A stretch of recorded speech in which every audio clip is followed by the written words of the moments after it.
The untouchable True School Sports Empire proudly presents something the boxing game's been missing. Hey, what's going on? It's your boy BT, and I came here to talk some boxing with the thousands of True School Sports subscribers. Now, we got my pops all the way out in back home in South Florida. You guys thought when I left South Florida that the show would stop. No. The show must go on. So we're getting back on the normal schedule. I want to first start the live by saying shout out to Pops, who did a great job holding down the lives while I was getting content in San Diego for the Chocolatito fight. He did a great job. Yeah. But I have a lot more time this week, and so now we got me and Pops, the dynamic duo, the untouchable duo. So how you feeling, Pops? You good? I'm feeling real good and feeling even better after what Chocolatito did out there in the schooling that he put on Martinez. I really loved it a lot. Yeah, it was. Even more so, people thought he was way aged out, but he's always got something to keep proving people wrong, and he proved everybody and all the I'm sorry, brother, Canelo riders and all the Martinez dick riders wrong. Yeah, man, it was quite a fight to be at, and we're gonna get into all that here in a second. But before we get to that, let's get to the comments. Shout out to my guy, Carl Hansen. What's good with you, Carl? He says, salute BT. Bro, you got some mad interviews on the weekend. True School Sports on the way to the top, bro. Absolutely. Day by day, week by week, month by month, we're making progress. Today, actually, I didn't even tell Pops about this, but today I actually want to go into the Top Rank gym today. Oh, wow. I got a couple interviews down at the Top Rank gym, so that'll be out. I might be going to some more things this week. So, we're in Vegas. Everybody always says, BT, the channel is always good, but man, when you're in Vegas, it's just a little bit different when you're actually in Vegas. So yeah, it's always a good time when I'm here. What's funny, Pops, is I was talking to Mickey Bay today. Shout out to Mickey Bay. And Mickey Bay was like, he asked me, he's like, he thought I lived in Vegas. I'm like, nah, I don't live in Vegas, but with the way things are going, I might be here before the end of the year. So yeah, yeah, absolutely. But yeah, definitely progressing, Carl. Thank you. He said, "What's up, Pops?" What's good, Carl Hansen? How you doing, man? Yeah. Thanks for being here. He also said, I love the technical difficulties that Pops had during the lives. That's nothing new. Yeah. Yeah, thank you. Jesus Sam, what's good, champ? Jesus says, saludos. Saludos, Jesus. Good to see you as always, champ. And then Carl says, Chocolatito is the fucking man. So listen, let's not waste no time, Pops, because we came here to talk about the real TBE, the man himself, the man that we call the real TBE, the Picasso of boxing, the former pound king of the sport, and now I would venture to say a clear-cut top 10 pound fighter at his age of 34. We came here to talk about Chocolatito, all right, because there's a lot to talk about. There really, in my opinion, right now, as far as boxing is concerned, there really ain't no more exciting topic right now to talk about. Maybe other than the whole Charlo Crawford thing that happened today. But other than that, really ain't a whole lot more exciting. So what I wanted to show you guys was this. So I was on Facebook earlier, and I saw Marcos Caballero. For those of you who don't know, Marcos Caballero is the trainer of Chocolatito. He's the guy that has been his trainer for his last, I think, 7 fights, going all the way back to Moises Fuentes. So he's the guy that pretty much was tasked with picking up the pieces after he got knocked out against Rung Visai and kind of building him back up to where he is now. So shout out to Marcos. He's a friend of the channel. Marcos posted this thing on Facebook, and I wanted to play it for you guys because I haven't really seen too many people talking about this yet. But he's back in the gym already. Dad, can you hear the audio? Yeah, perfect. I hear perfect. Okay, cool. So yeah, he's already back in the gym. So I wanted to just play it for you guys, and just you can make it what you will. And Pops, like, my Spanish ain't the best, so if you want to translate what they're saying, like, I'll pause it and you can translate what's being said throughout the video. Oh, yeah. Well, yeah, because they speak Spanish in the video, so just translate it. Like, tell me to pause, I'll pause it, and then you can just translate what they said for the people that don't speak Spanish. All right, ready? Yeah, but you want me to say now both you're gonna English and Spanish, or okay? Well, not yet. I haven't played the video yet. When they start talking. Okay. All right.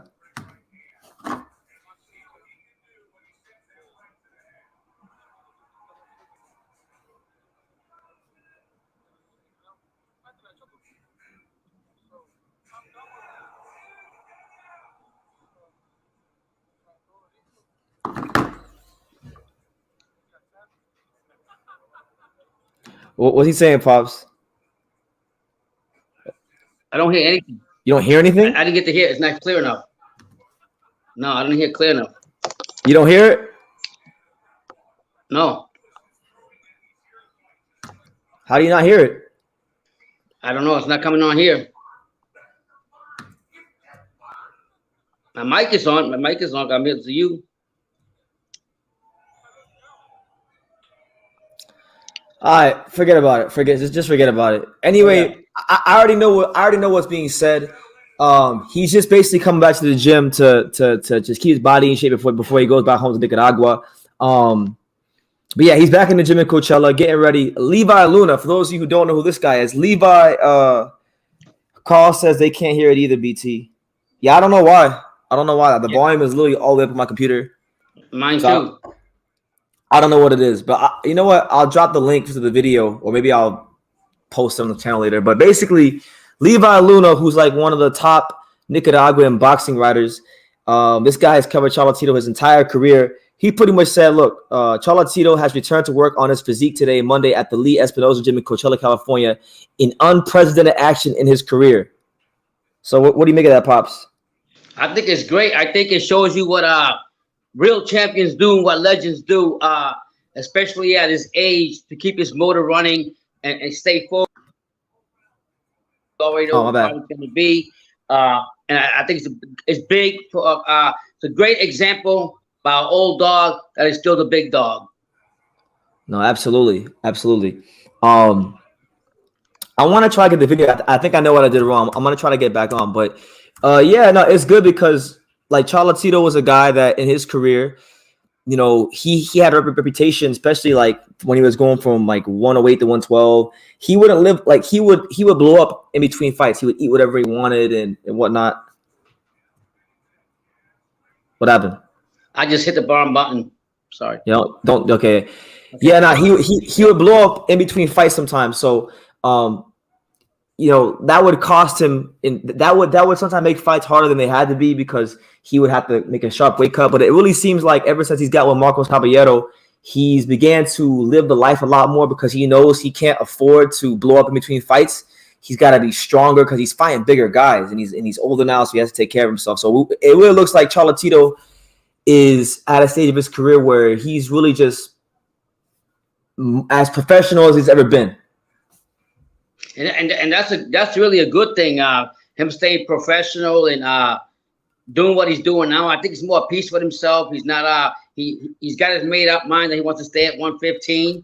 So by him staying at 115 and they said that's what he wants to do. They asked him to go to 118, didn't want to, but just being focused, staying ready at his age, and knowing that you sometimes have to overcome father time and keep yourself fit is the most important thing. Yeah. So I think what I did wrong was I think when I played the video, I didn't have the volume all the way up on the Facebook thing. Okay, so I'm gonna try it again. Hold on. Okay. Shout out to everybody here. I see you, Adri Pennant. What's good, champ? New Ka, what's good, champ? He says he can't hear the video. I got you. BT, is Chocolatito on your pound list, Carl? To me, the minute he won the title against Kaya Fa, he admittedly was back on the list because once he became champion, he had shown that he can come back from a loss. And when you factor in that he came back from the loss when people thought he would never be champion again, and you factor in what he's already done, where he's already been, his resume, the skills he shows, the weight classes he scaled, there's no reason that he wouldn't be on my pound list after the Kaya fight. Now it's just a matter about where is he on my pound list? Like, how high is he? But yeah, ever since February 29th, 2020, he's been back on my pound list. What about you, Pops? Yeah, I totally I'm with you on that one. I think like you said, we don't know what placement on the pound list he's in, but we do know that he belongs up there. More so even with this fight, in my personal opinion. But at this fight, people were saying that this other cat was gonna knock him down. And let's just get one thing straight and let's keep the narrative real. I don't care if it's Bam Rodriguez. The only exception I would give is wrong aside because he actually speaks out the word and he's already done it. I don't agree that he wrong aside beat him the first time, but the second time he definitely did. But let's get it right. All these new guys that are coming up, they all just have opportunity to go forward. I'm not going to close the door on the old dog and the legend. And Chocolatito and put no light to him. I think it's he's only going to get better, stay in shape, and until somebody really beats him and knocks him down, he's still the big legend standing up. I got you. All right, so I'm gonna try to play the video again. I have literally the volume all the way up on my computer, and I have it all the way up on Facebook. So I don't. If it doesn't work, it don't work. But just let me know if you guys can hear it, and you same to you, Pops. Yeah, go ahead.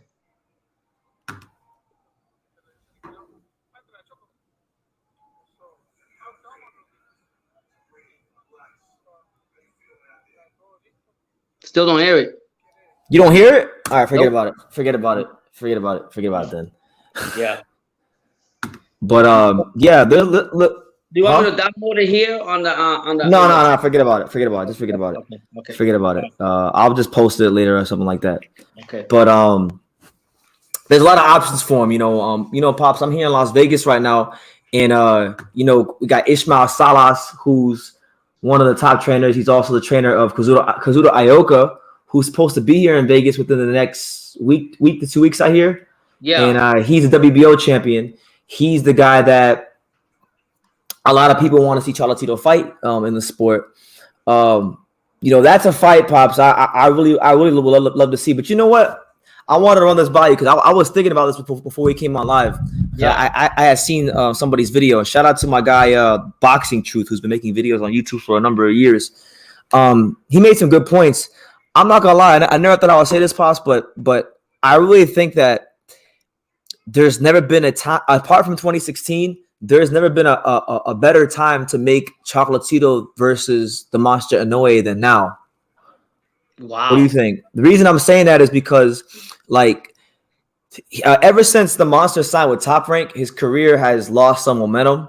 Like, he's still winning fights. He's still looking impressive. He's still a pound for pound guy, but his career has lost momentum. I mean, his last fight he had against the guy's name, I don't even remember the guy's name, but the last fight he had, no, not Das Marinas. It was another guy.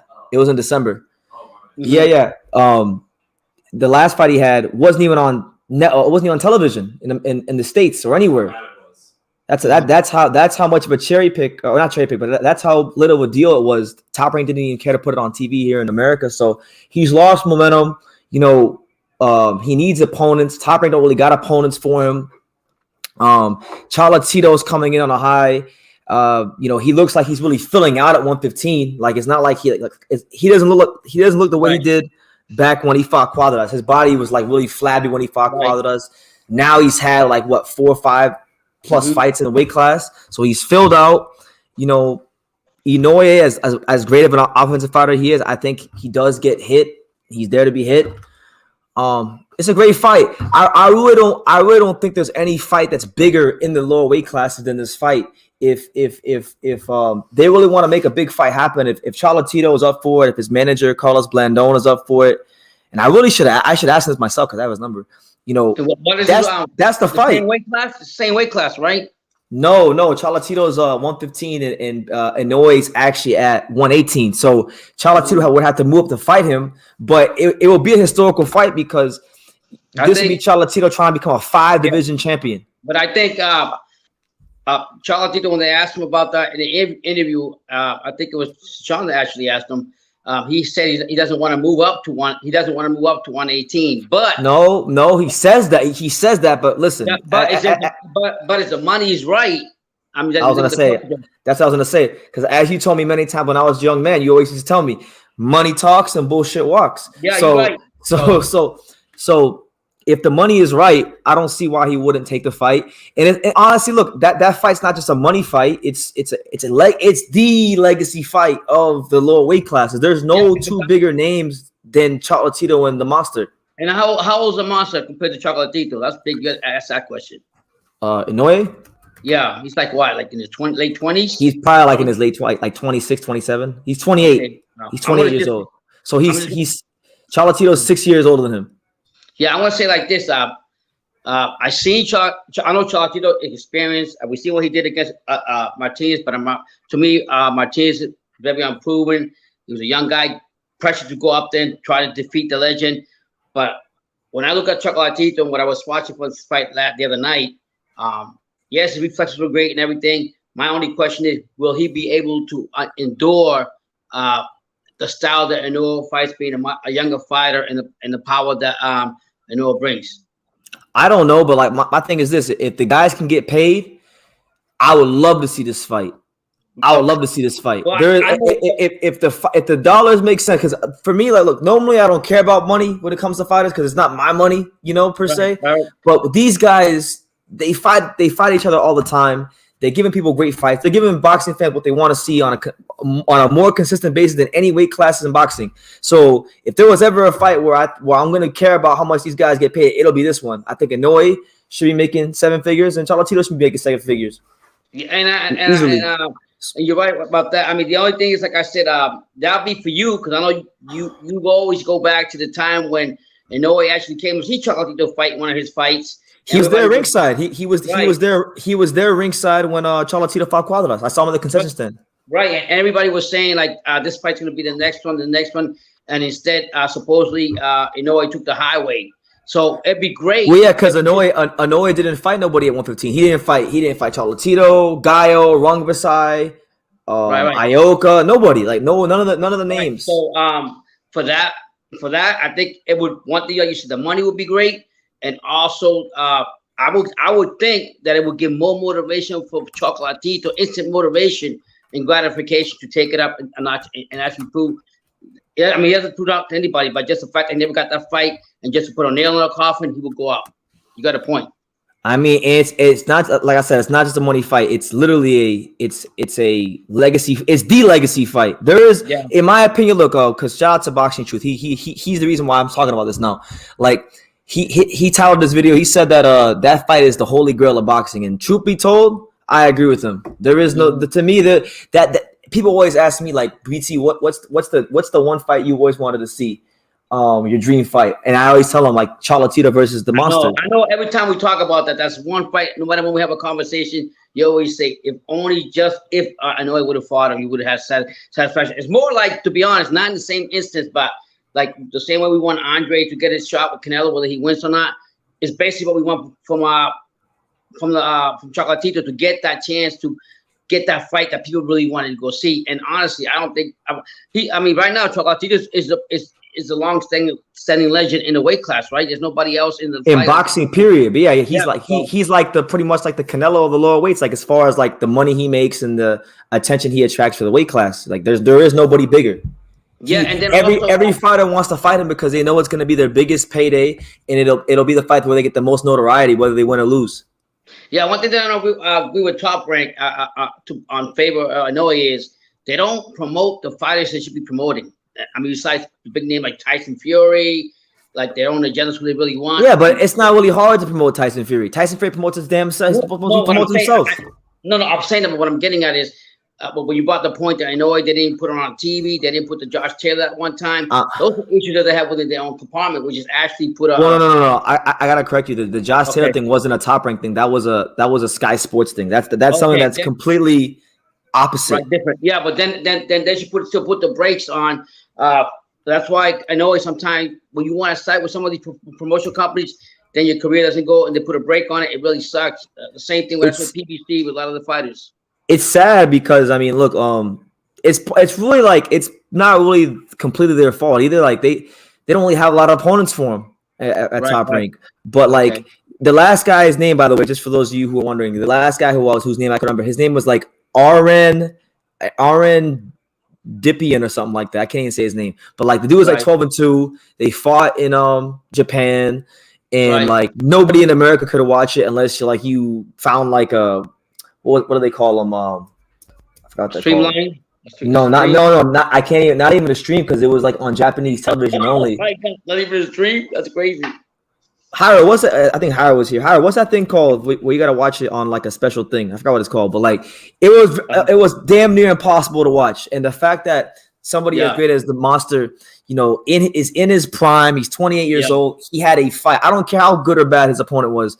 Every time the Monster fights, it's must see TV. Just to say like just the same way every time Crawford fights, is must see TV. The same way every time Canelo fights, is must see TV. When Chocolatito, he's in that bracket. Right. Like he's in that bracket, in my opinion, there should never be a fight ever in his career where it's that difficult to watch. So that's why I have a problem with Top Rank. Yeah. I mean, but there you go. Yeah, thank you, Hyro. It's on a VPN. Thank you. The VPN. Yeah, but I mean, then again, does Inoue want to fight a legend like Chocolatito, or would he? Of course. Why would he not? He's not doing anything right now. I mean, Inoue is literally like twiddling his thumbs, chomping at the bit, waiting for a big fight. You know, he hasn't had a big fight since 2019 when he fought Donaire. I mean, if he don't get a big fight by the end of this year, we're talking about 3 years since the Donaire fight already, just like that. Wow. And if and when the fight happens, where would you want to have it, BT? Japan or US? I mean, well, selfishly, I would like it to be in the US, but if we're talking money wise, it would probably be the biggest in Japan because, you know, Inoue's the guy over there. Chocolatito got a huge name over there. I think Japan might be the way to go for that fight. And I'll tell you this, Pops, like, look, if it's in Japan, I don't care where that fight is at. As long as that fight is on Earth, I'm going to be at that one. Yeah. There's no fight in boxing that would ever get me more excited than that one right there. Right. So yeah. So I mean, the door is open for him more by beating. Good. I wanted to hit on this last point. I'm gonna get everybody who's commenting. I'm gonna go through the comments. So if you're over there like wondering why I haven't read your comment, I'm gonna hit on this last point and we'll get to you guys. But another reason, and I wanted to show you this, Pops, and maybe even Sean, who's playing fight, I can chime in on this. But like in the whole history of boxing, you know, we've only had a handful of 5 division champions. You know, like guys like Thomas Hearns, Ray Leonard, De La Hoya, Floyd, Pacquiao, and I think that's about it. I don't think there's ever been any other 5 division champions. Sean, has there ever been any other 5 division champions other than the guys I just named? Say them again. Pacquiao, Mayweather Jr., Oscar De La Hoya, Ray Leonard, and Tommy Hearns. I don't think that I'm reading like a thing about it. But not that I can think of. Okay, so by Chocolatito fighting Inoue, if he can beat Inoue, which is it going to be a tall task? He's never fought at 118. This is a guy that turned pro as a 105 pounder. So this is unprecedented stuff. Even just talking about his possibilities, unprecedented. But if he could do it, he would join those guys as the only 5 division champions in box history. Tommy Hearns, Ray Leonard, De La Hoya, Mayweather, Pacquiao, and potentially maybe even Canelo if Canelo decides to go to cruiserweight and fight Makabu. Yeah, those are all great names, believe it or not. Yeah, so it will only make his legacy better. I think. Huh? Did Pernell Whitaker do it? No, he didn't. I did it for. Yeah, good crowd. But yeah, it will only make his legacy better if that fight can happen. No, that's what I'm saying. It makes the most sense. Like, no disrespect to Kazuto Ioka or the young champion Bam Rodriguez or even like Gallo, but if there is some sort of way we could get Chocolatito versus the Monster, you know, and get them both paid really well, I would love to see that fight. This fight will be for everybody, but the really astute avid boxer, not just a casual. Do you think that the public, or i.e. the casuals, would want to see that, or want to see this young buck, Bam? Go ahead. Would you think that fight will do well in sales? You had what? Chocolatito versus Inoue in Japan? Right. Okay. Yeah. I'm saying. Oh yeah, Japan will do great. But I'm saying, as far as sales wise, with the new boxers coming up now, Bam Rodriguez, you had Martinez, even though he lost. Listen. I've gone to 4 Chocolatito fights in this country.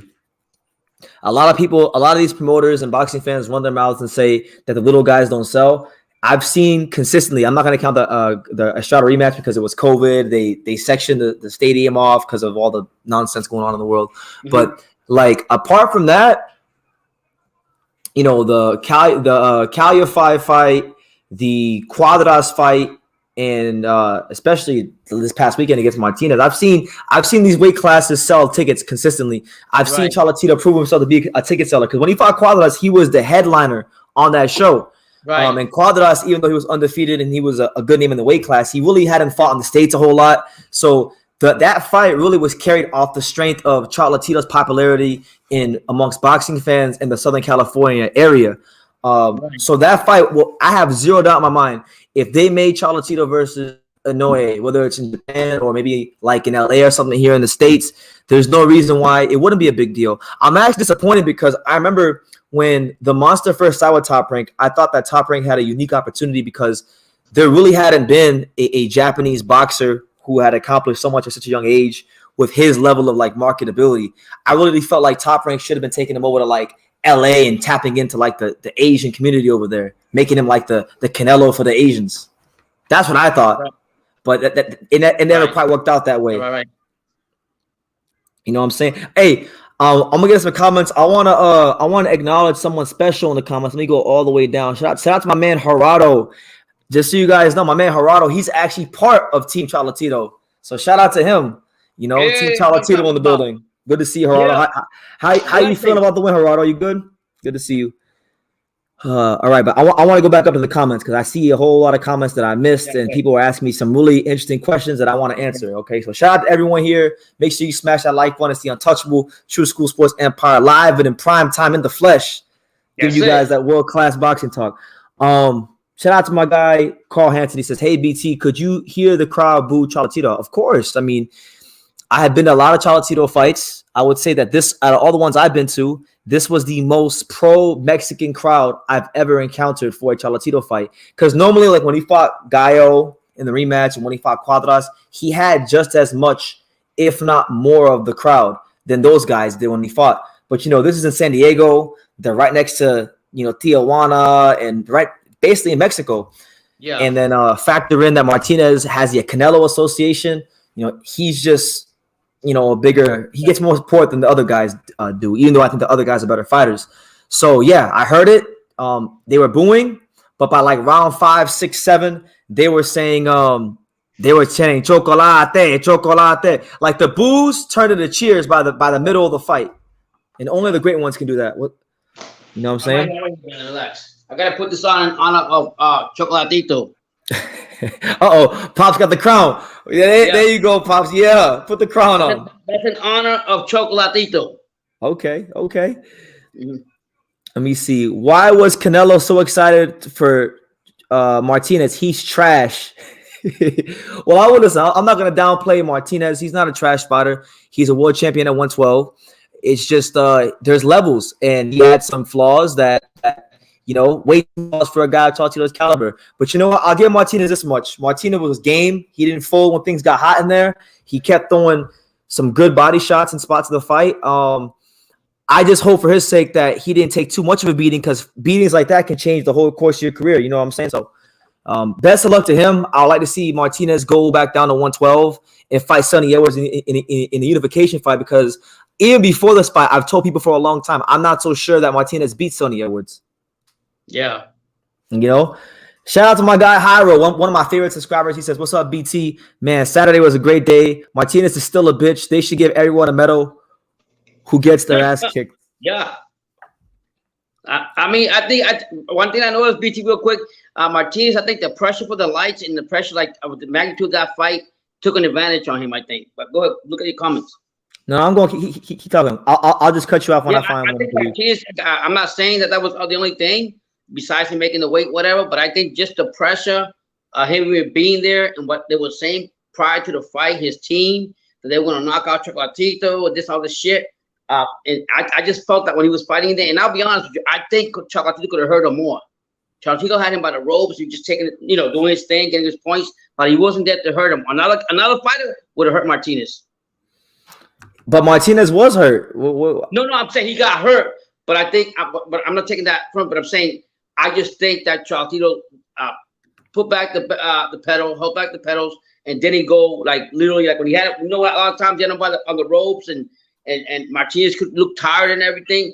He could, I mean, he hurt him. I look at his face and everything. I'm saying I think he would have got more damage to him. I just think he held back. My own opinion. No.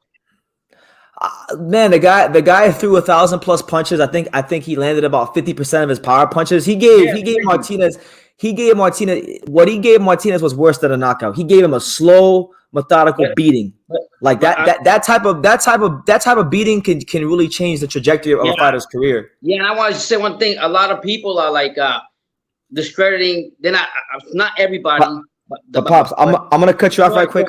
Gerardo, who's part of Team Chocolatito, he's saying it himself. The champ went to the gym today, so Chocolatito is back in the gym already, because you know I think his next fight is going to be a big one. I'm praying. I personally, Gerardo, shout out to Gerardo if you're still here.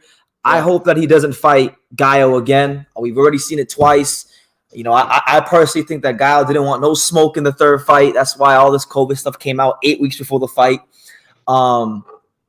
And yeah, I'd rather just see him fight Bam or Ioka or Would you think or that, Inoue. you think that he would? Yeah, right. I was gonna ask you real quick. Will he prioritize the Inoue fight over Gallo? Yes, if the money is right, there is no fight bigger in the sport. If the money is right, there's no fight bigger.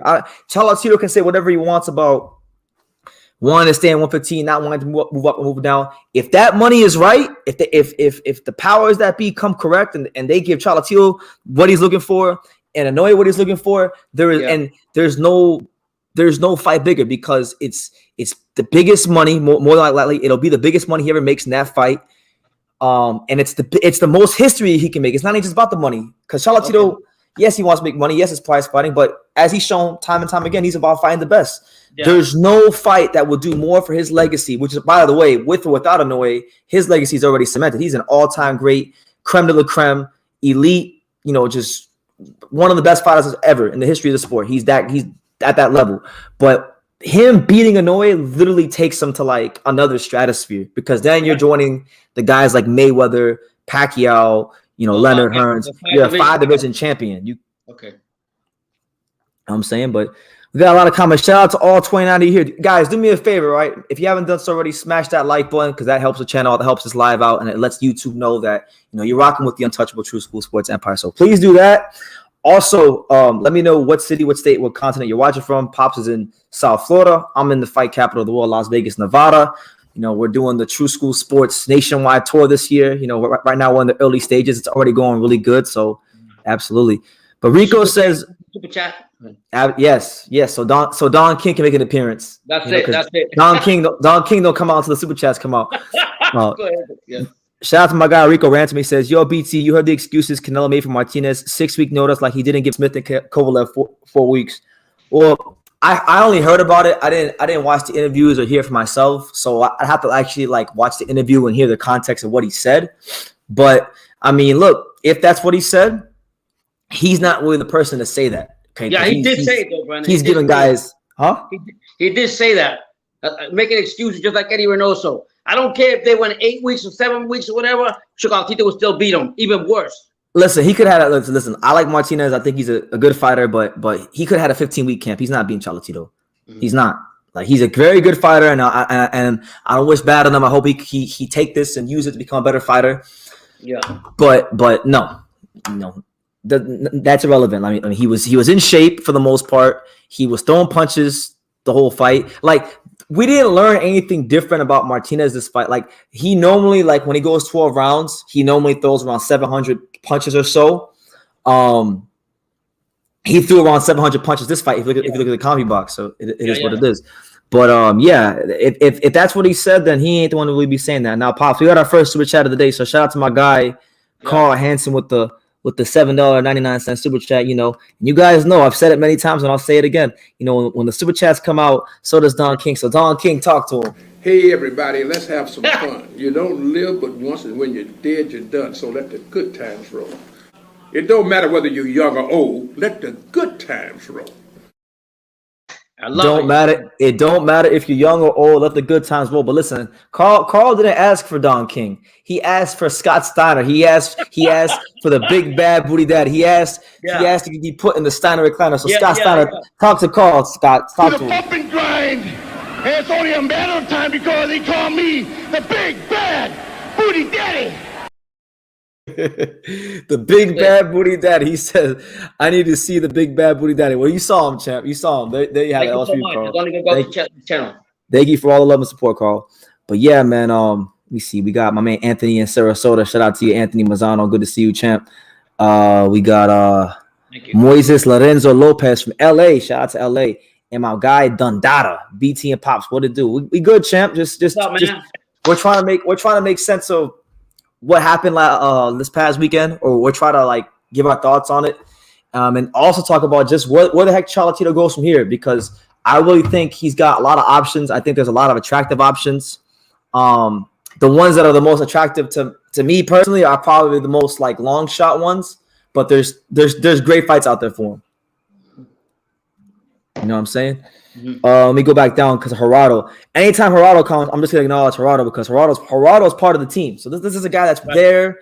He knows Chocolatito. He knows what goes on in camp. He says Marcos Caballero is the best trainer, and all the team needs to be recognized big time. I can't say the same for Martinez's team. I think our corner will stop the fight if it goes the other way. Well, freaking, like I said, Martinez took the kind of beating that, I hope this ain't the case, but I mean, he was taking a lot of punches to the body, to the head, just surgical, precise, sharp shots.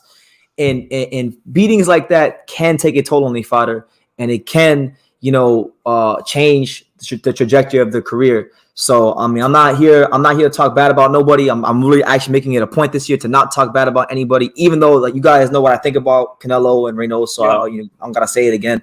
But he decided not to stop the fight. That's between him and the fighter. It is what it is. But what I will say, Gerardo, is I absolutely agree with you. Marcos Caballero is one of the best trainers in boxing. He's not one of these guys that likes to get in front of the camera and talk a whole lot. I mean, thankfully, he's a fan of my channel, so he comes and does interviews with me, and I appreciate him for that. But for the most part, he's not very talkative. He's not in the media a lot. But the job he's done with Roman Chocolatito Gonzalez after what happened to him with Juan Versailles and then Arnulfo Obando passing away, it's just been nothing short of masterful, really. And the crazy thing is, I don't think people are even talking about this enough, Pops. I'm gonna get to that super chat, but people aren't talking about how Chocolatito has tweaked his style. He hasn't changed his style, but he's tweaked it. This is a guy in Chocolatito. I mean, I saw a stat. I actually want to pull it up because I had it right here. I want to show you. All right, okay. I want to see. I actually want your take on this too, Pops. But look, here's a stat I wanted to show you. So shout out to the guy from I think he works for CombiBox. Yeah, the guy Dan. Yeah, that guy. Okay. Dan. I can't say. How you say his last name, Sean? Canobio. Dan Canobio. So shout out to Dan Canobio, the guy who runs CombiBox or operates it. He had a great stat, and I'm gonna put it for you on full screen so you can see it, Pop. It's right there. Roman Gonzalez, 1,076 punches versus Julio Cesar Martinez was his lowest 12-round output since he fought Gallo Estrada in 2012. But his 51% power accuracy was just the sixth time he's gone over 50%. This could be the new Chocolatito going forward. More selective and extremely accurate. A very scary thought. I think that's his punch output to me really depends, in my opinion, really depends on what his opponent's throwing at him, or how much aggressive he's got to be to throw, the kinds of punches he's got to throw. But as the fight was going on, Chocolatito realized, not like you say, you got to go put what you just said about him, but Chocolatito realized, you know what? I don't have to throw more than 1,100 or 1,200 punches to win this fight. He's older now too, so you got to keep that in mind. He's older now. He can't. So he's actually looking for the open holes, the power areas where he can get the points. It's what I always say in for the rest of my life. The experience that he had showed this young buck who the real teacher was and who was a student. Absolutely. So I agree with what you're saying. You're saying the new Chocolatito, the style he has is actually better.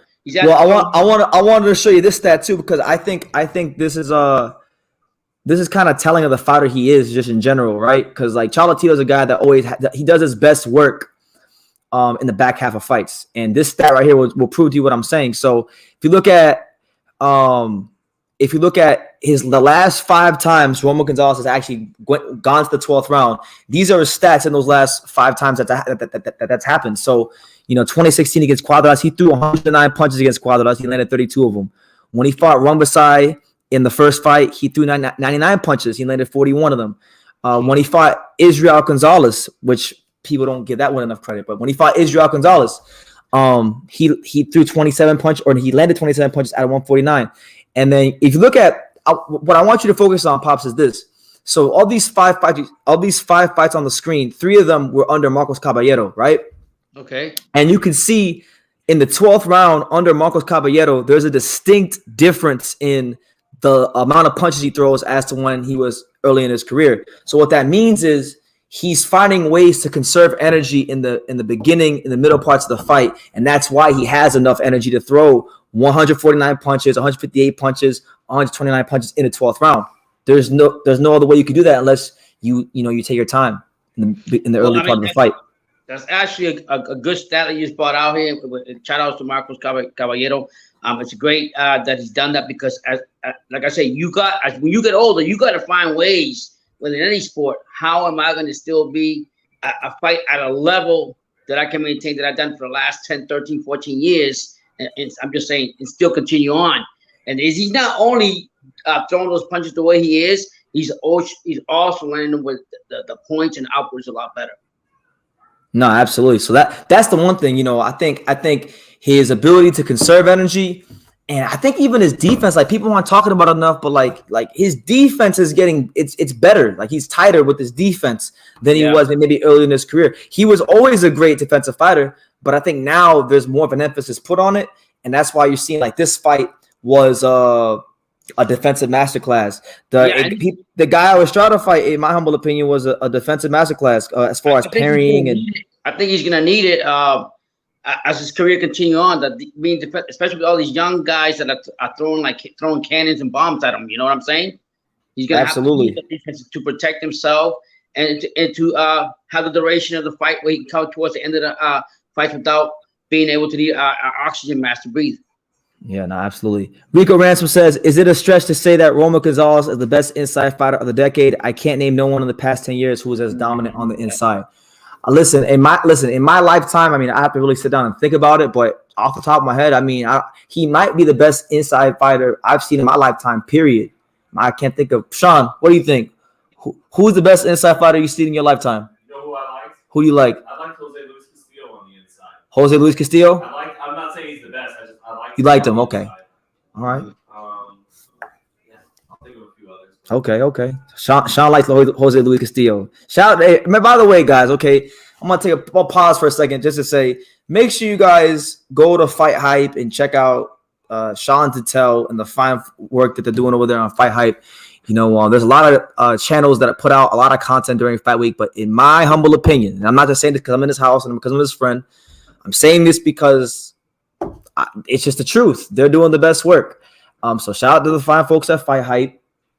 Make sure you check out Sean on the Portaway podcast. And if you see Sean at a fight or myself, say what's up. This might be off the record, brother, but I gotta say it.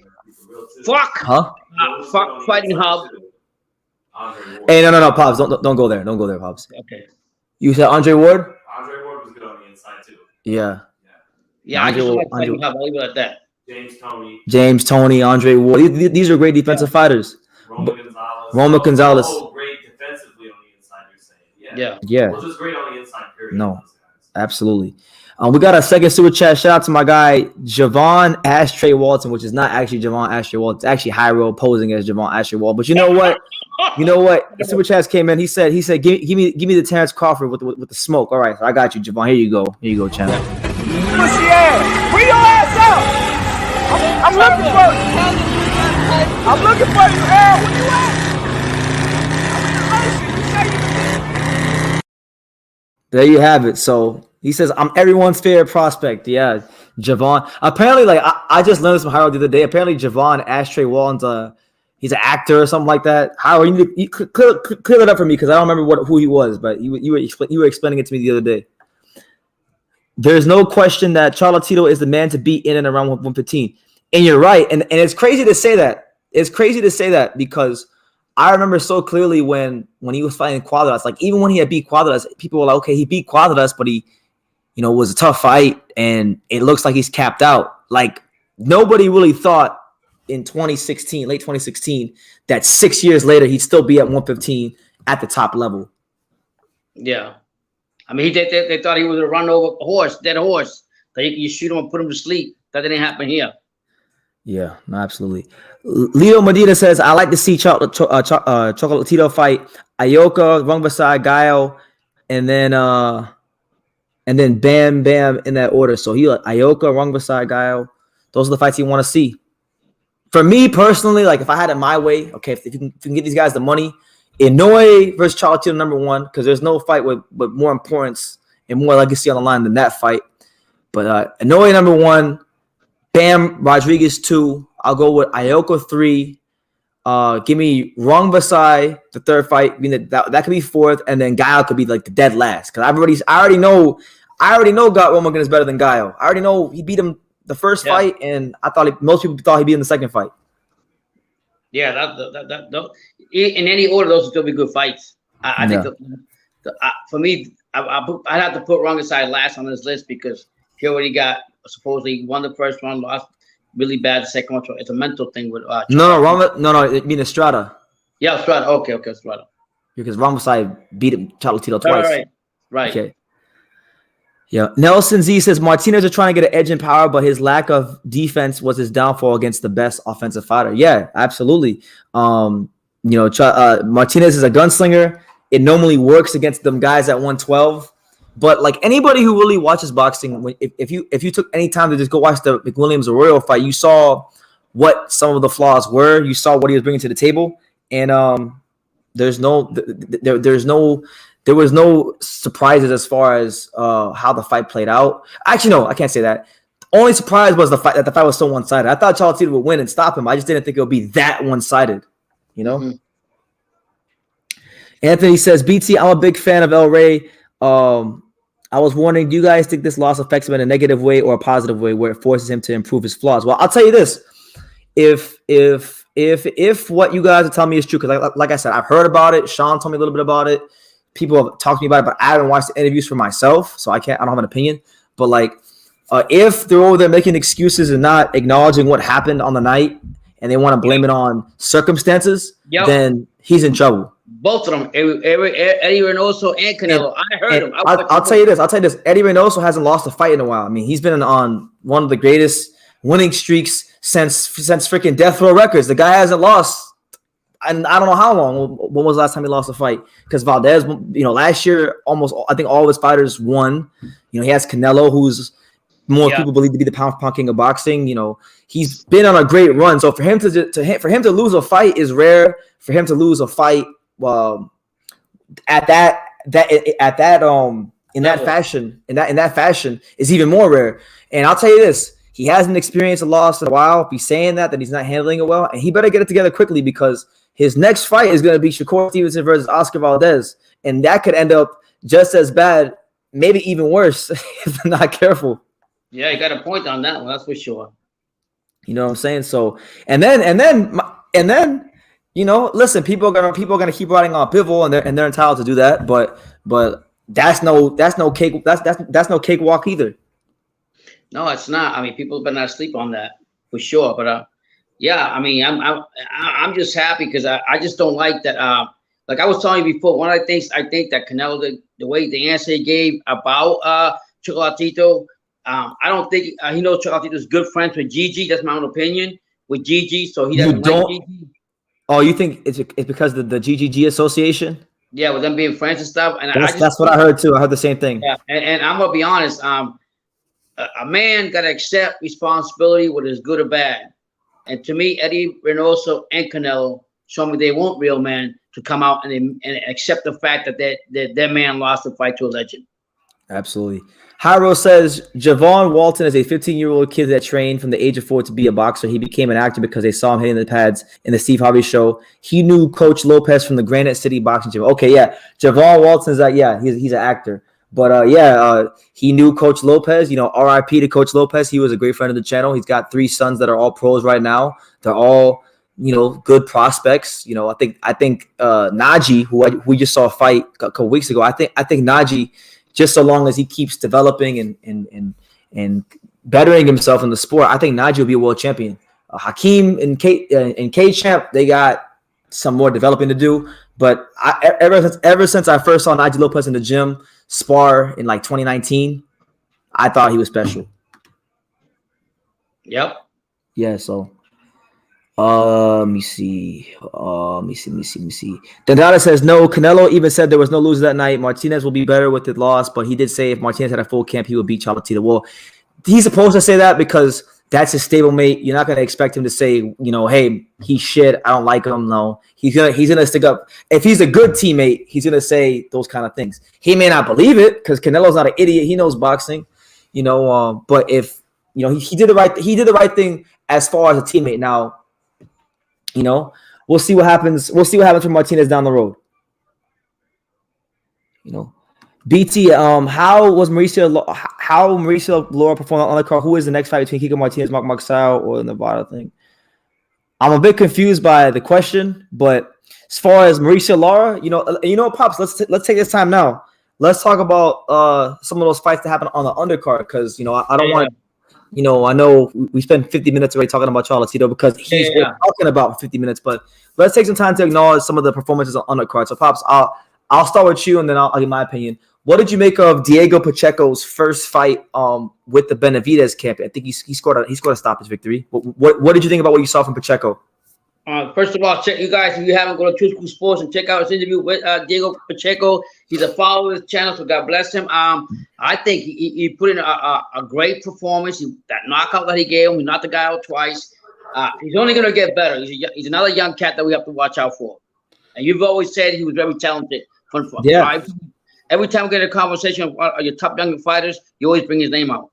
Yeah, because most people don't know this, but like when Pacheco turned pro, every promoter in boxing wanted Pacheco. He was like at one point in time, I think he was simultaneously ranked the #1 Mexican amateur and the USA amateur in his weight division.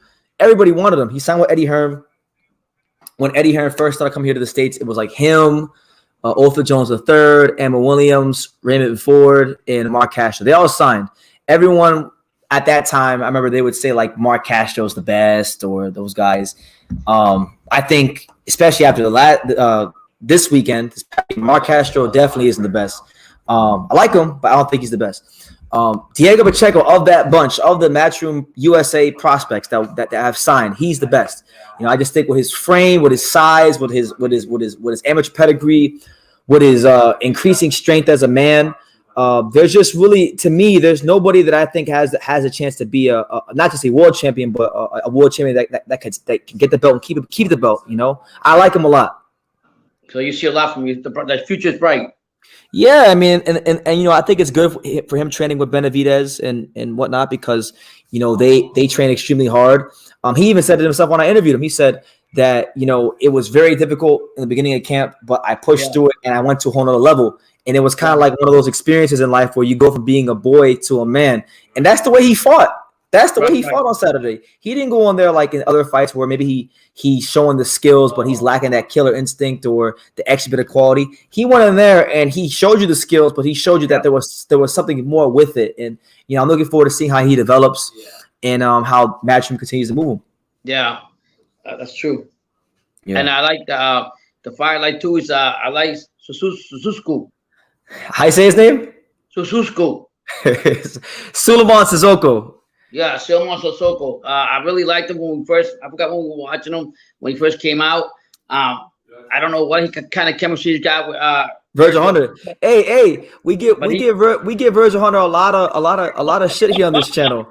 Yeah, but he seems to have gotten a tune out of Sissoko for whatever's going on is working.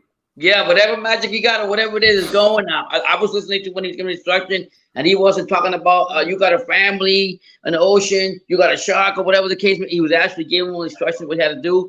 So Soko listened to it and cruised to a great victory. I look forward for a lot from him. No, that was. I think Mark Castle got he got tried. He got in there, got knocked down, and for him to come back with that fighter instinct and get a victory how he did, I'm happy for him too. Yeah, I'm happy for him, but like I mean, look, I've had questions about Mark Castro since I first seen him fight. Like he was a very good amateur. I mean, I think he might have beat Keyshawn Davis in the amateurs. I know he beat Dominique Francis in the amateurs. He was a very good amateur fighter, blue chip amateur fighter, but like we've said many times, it's a different sport, the amateurs and the pros. And look, he got dropped for the first time in his career. He found a way to win. You give him his credit, but I still have a lot of questions about him. I'm not 100% buying into Mark Castro. Yeah, you're not saying like you still don't see him going like you don't see that star quality or that not star quality, talented fighter. No. You had it right the first time. Star quality. Like I think he's a solid fighter, but I don't think he's a star.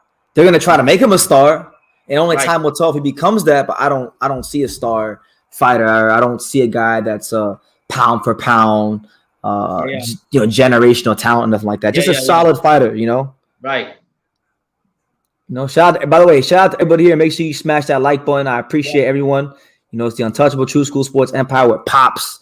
What We're gonna pivot. Listen, we're gonna pivot to something besides Chocolatito in a second, but I'm gonna get to a couple more comments and then we'll talk about other things. But shout out to my guy Kelmer. He says Martinez made hell of excuses after talking that trash. Yeah, I mean the proof was in the pudding. You know what happened? I mean they were saying about. I mean Martinez's team was saying that he got strong knockout power. That he was gonna do this and do that. Canelo had an interview before that. Not to hate on Canelo, I'm just saying that after Canelo, after Martinez gets with him, that this was gonna happen to him. So everybody talked the talk. And what I like about Chocolatito, he don't walked talk the walk. He just walked the walk. He walks that walk every single time. He does it in impressive fashion.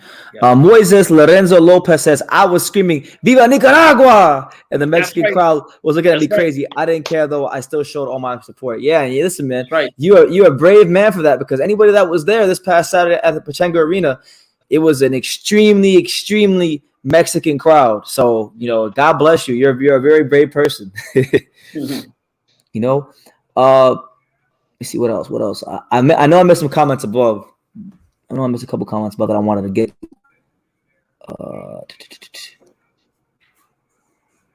Let's see. BT, Shakur Stevenson versus Valdez. I hope you go. Well, you don't gotta hope you don't gotta hope. That's mandatory. We going to that fight. Pops is gonna be at this fight. Right? We're gonna fly Pops out here for that fight. That Pops has never experienced. He's never experienced big time boxing in Las Vegas. So I want that to be the first fight he experiences. That fight, Shakur Stevenson in a big fight against another big name fighter, a potential star-making type of a fight for the winner. That's right. I'll be there. Moises Lorenzo says, "You're the man, BT. Blessings to you and your family, Godspeed. God bless you, champ. Hope you're doing well." Thank you. Yeah. Listen, Flow Kick says Chocolatito beats in a way. I'm telling you, there's never been a better time to make that fight than right now. I know someone earlier mentioned Donaire fighting Chocolatito. I mean, listen, Donaire has came out and said earlier this year that he would love to move down to 115 and fight there because I think he said I don't think he's been champion at 115. Maybe he was. I can't remember right now because I think when he fought Victor Archinian, that was like a different weight. I think it was 112. But either way, look, if Donaire wants to move down to 115, make it happen.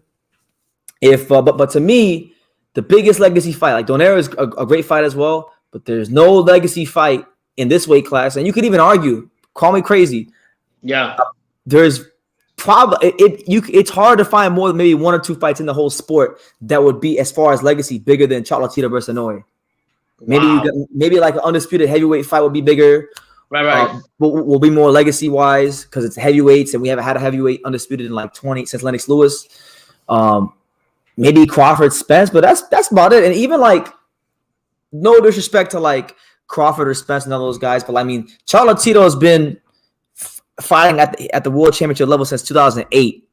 He won his first world title in like 2008, so he's been a world champion or at the world championship level for the last 14 years. Mm-hmm. The only guy that's really been at that level longer, slightly, is Donaire.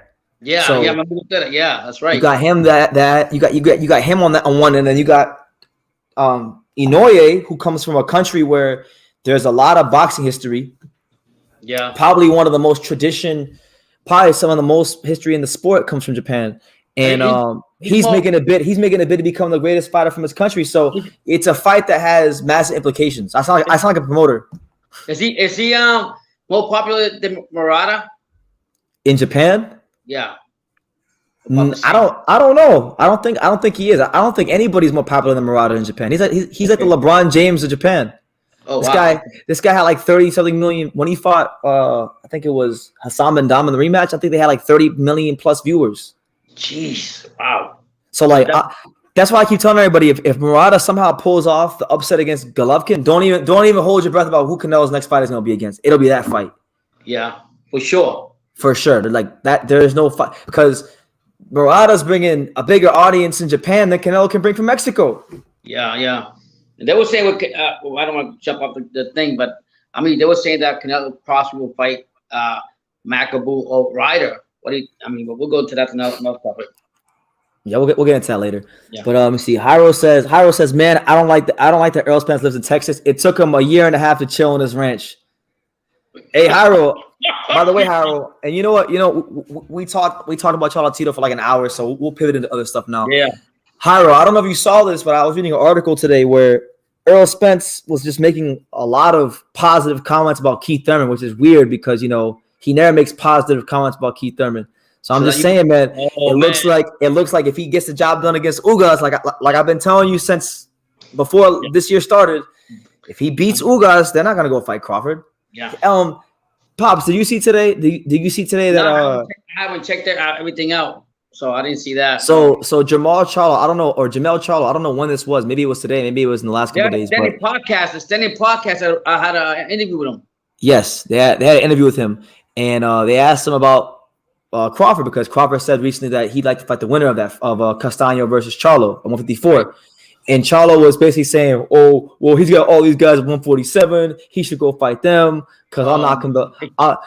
Yeah, he was basically telling him like, "Yeah, Bob Arum don't care about you. You need to humble yourself and take less money and fight Earl."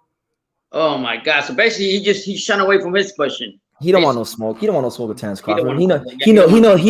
Listen, I like Jamel Charlo. He's grown on me over the years. I'm a huge fan of Mr. Keep Running Your Mouth. I love Mr. Keep Running Your Mouth. But yeah, why you running your mouth? What you running? I'm not running my mouth. You looking at me all crazy and shit. Yeah. I come here, spend a lot of money. That's not the answer. Yeah. That's not the answer I want to hear. Like if I'm Jamel Charlo, right?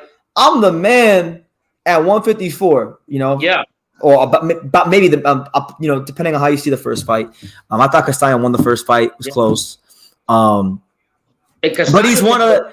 But he's viewed as the top guy at 154. So yeah, I'm Jamel Charlo. I'm the top guy at 54. And this 47 pounder calls me out. All right, I would take it as like disrespect. I wanted to hear Charlo say, you know what, let's get it. If he wants, he can get it too. But no, he didn't say that. He pivoted away from it and he said, go fight Earl, take less money. Yeah, there's guys in your weight class making a name for themselves. Why don't you go fight them? In this era, I hate when whoever it is, you're top of the top, and somebody calls you out, and you just go ahead and put your roller skates on and go roller skating. Yeah.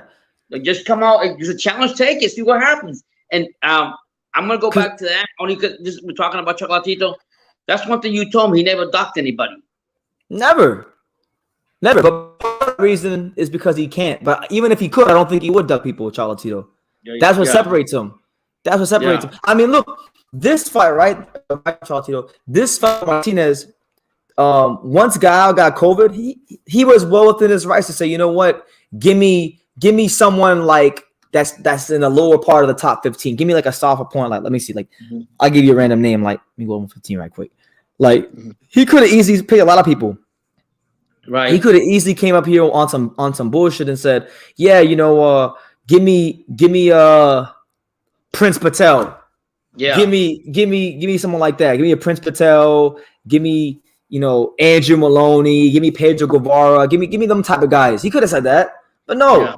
He went to. He said, you know what? Give me the undefeated guy. Or not undefeated. He has a loss, but give me the guy that has that's getting all this hype. Give me the guy that everyone thinks will beat me, because people for like 2 years, a good 2 year period, a lot of people. I mean, I got Sean Patel playing fight out over there. He always wanted.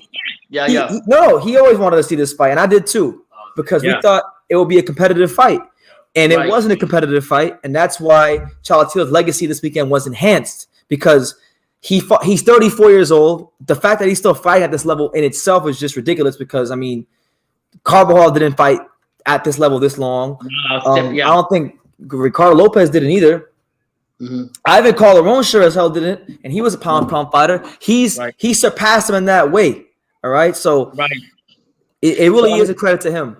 But pivoting back to Jamel and Castaño also came out with an interview too, 40 or 30. I have to go check it out on YouTube. I got to check it out. Well, he was answering back everything Jamel was saying about him. Yeah. So who you still got in that fight? Jamel. I think Jamel beats him. Nah, I'm sticking with Castaño. But then again, people were telling me like, Pops, you need to go back and watch. Look what he did to Ray Harrison. Yeah, you watched that fight. Yeah. They watched that fight. I don't gotta tell you, you watched that fight. Yeah. Now I'm sticking with Castaño. But go ahead. One SSS says, I will say that Roman did not duck, but he did not fight Donnie Nietes, who called him out in multiple divisions. You're right. He did. He did call him out. Donnie Nietes did call him out multiple divisions, but Donnie Nietes, I forgot the name of the promotional company. But when he was doing all that talking and calling him out at that time, I can't remember the name of the company, but like the company he was signed to, they literally like filed for like Chapter 11 bankruptcy and like went out of business. And then like he had like a bunch of promotional issues and a string of inactivity. I think he even had a draw with somebody, so he had to go rematch someone as well. And at one point in time, you know, Nietes is a fantastic boxer. You know, good champion, good fighter.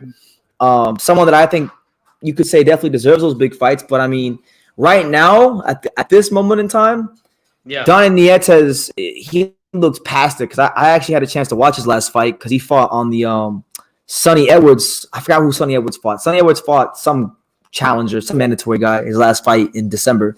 And the Donnie Nietes fight on that card was actually one of the fights I wanted to see the most. And he wound up fighting Norberto Jimenez, the Dominican fighter, who I'm familiar with because Norberto had fought Cal Yafai.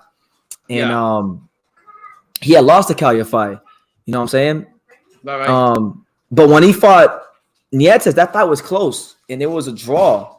And it really could have won either way. So Nietes ain't really looking like the best right now, just being honest. He's 39 years old. He's on the back nine. You know what I'm saying? Right. You see, Pops, did you see what happened with Khan and Brooke? You know, they're saying Amir Khan wants to exercise the rematch clause.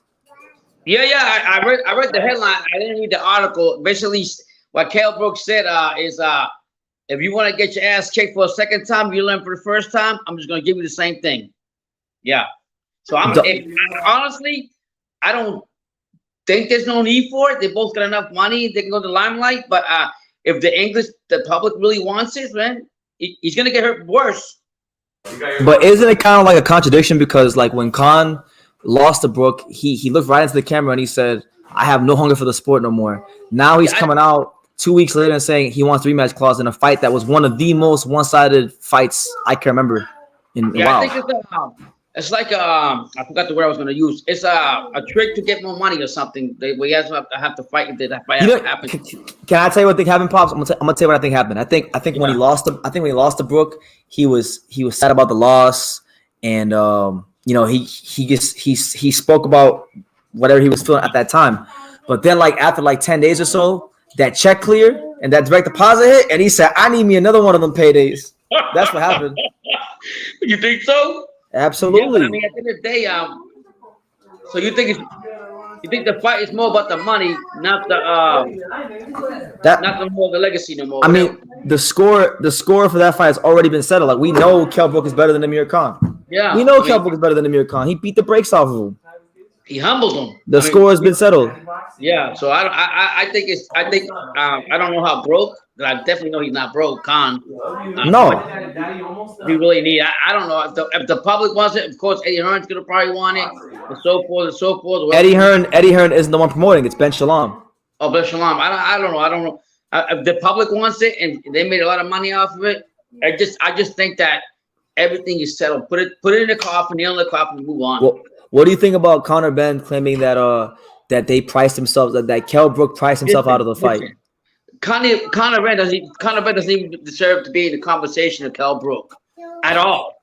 When he's fighting 140 pounders, when he's fighting 140 pounders and not doing what he's doing and fighting older guys, so absolutely. Conor Benn has to stop ducking David Avanesyan. I mean, that's the fight that should have been made a long time ago because. That guy, Brandon, I've been watching videos just by watching him. That guy's constantly in the gym working out, doing crazy stuff. Strong, very, very physically strong welterweight. He's European champion. He's a good fighter. He's a solid fighter. Eddie Hearn just doesn't want to put Avanesyan in there with Conor Benn because he doesn't want to repeat of what happened to Josh Kelly.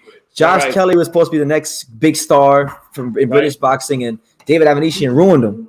Well, at least put quality fighters in front of Ben. Ben's not like. Ben is not the first time Ben has fought at 147, right? So, what the hell? I mean, is Eddie Hearn's waiting for? You're treating him like somebody just coming up in weight class and putting him with like light fighters to fight him. Which happened in boxing one time. I think when it comes to the Kell Brook situation, I don't think Kell Brook priced himself out. I think he priced himself correctly, and I think Eddie Hearn and Matchroom don't want to pay Kell Brook what he's worth because Kell Brook and Amir Khan, that was a box office sensation in the UK. That was like one of the biggest fights, period, ever in the UK. Well, and he won the fight. He won the fight, so pay him. I'm not just gonna say it's Eddie Hearn, but all but most. If they can con the A side at the money that they don't deserve and try to give him a little bit slight more than the B side, he'll do that. That's just Eddie Hearn. He don't care about nothing else that money. Yeah. Ray OK, shout out to him. He says, hopefully the flyweights unify as well. Sonny Edwards versus Martinez is a great fight, and I love that fight. I've been telling people even before the Chocolatito fight. I said, look, because people will keep saying that Martinez is gonna beat Edwards because Martinez is Mexican and Edwards is the British fighter, so the Mexican automatically beats the British fighter because that's been happening a lot recently. Do you see that video before when Martinez didn't make weight a couple times? Sonny Edwards came out. It was called Eddie Hearns. Let me go ahead and fill in if Martinez can't make the weight, but he didn't do it. Yeah, he was talking. He was gonna fly out here. Yeah. Okay. Yeah. But that's a good fight though. Sonny Edwards, very underrated, one of the best defensive fighters in the sport today. Hell of a and listen, in that weight class for 112, 115, the low weight class, it's hard to be a good defensive fighter because there's so many punches being thrown. But he's a fantastic defensive fighter. In my opinion, one of the top 10 best pound for pound defensive fighters in the sport right now is Sonny Edwards. Yeah. I'm actually getting pumped up for the McKinson and Virgil fight. I love not because I'm a big fan of Virgil Ortiz, but watching McKinson and his film and everything, the way he fights, I think it's going to cause problems. The more I think about it when we start him watch that fight, the more I see. You see it cause problems? It's not going to be a walk in the park for my boy Ortiz. I don't think so. No, and people are making themselves making a big mistake if they think Michael McKinson's an easy fight. But Enrique Lucas, shout out to him. He says, Brendan, did you catch Sky Nicholson's debut? You interviewed her. Yeah, I was there for her debut. Was a solid fight against Jessica Juarez, who was 3-0. A game opponent. Her style.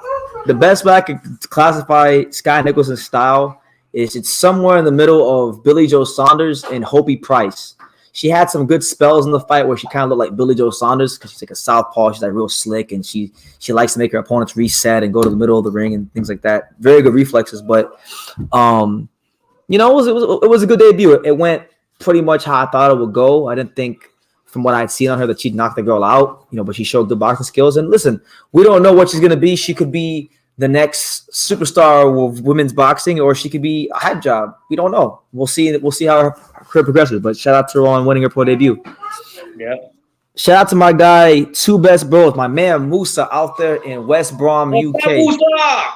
Hey, Everton didn't do good today, but I think they lost today. I don't know. I checked out on Everton. They got their butt kicked today. I don't know. I checked out on Everton. Everton right now. I'm protecting my mental health. I can't watch Everton right now.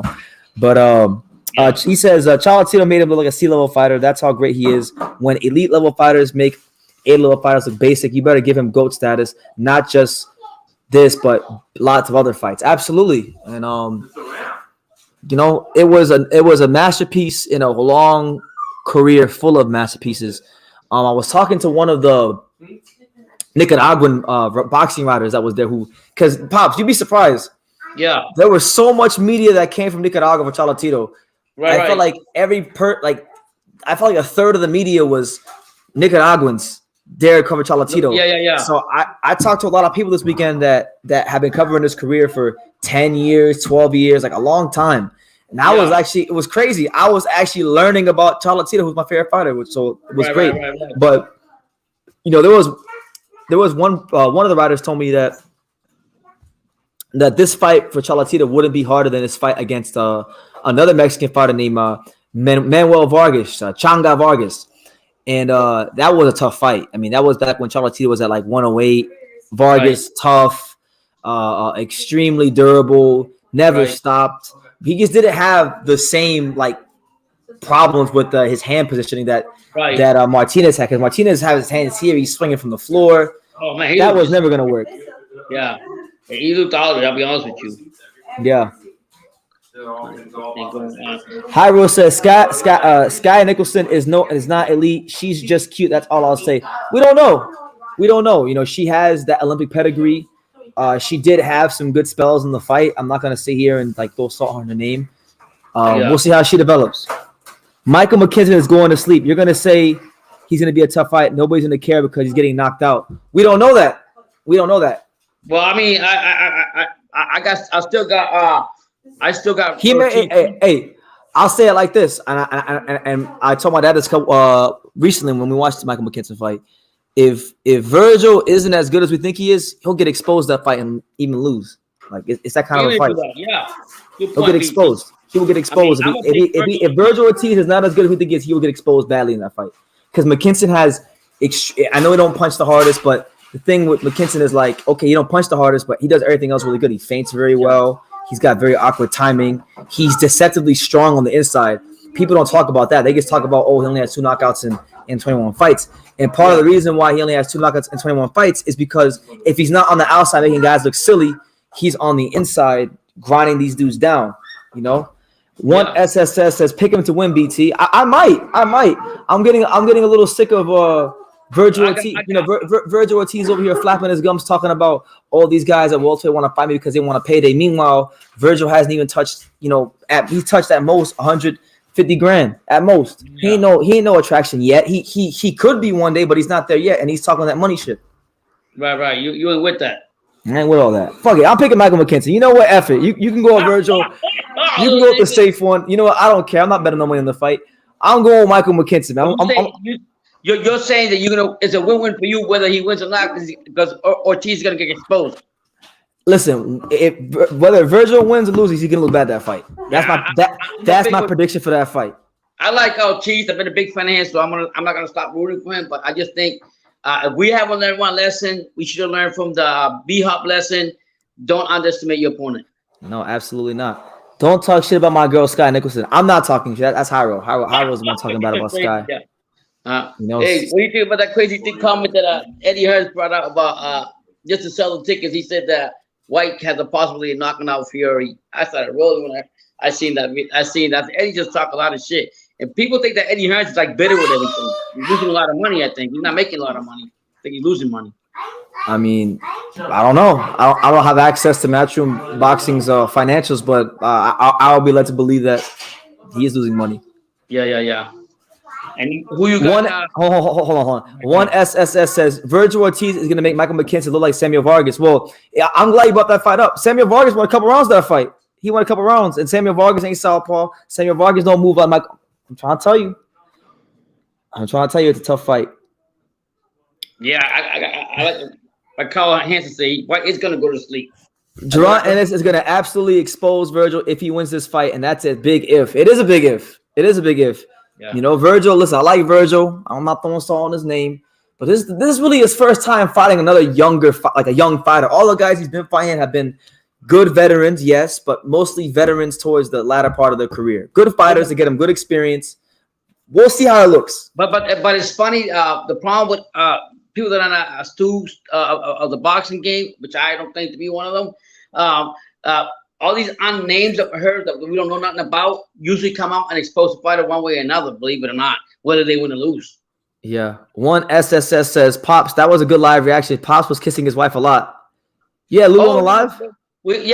She came by, I gave her a kiss and stuff. We had an anniversary. So she brought me some food and this and that. So I gave her a hug and a kiss. And that's my love, man. 9 years with this crazy woman.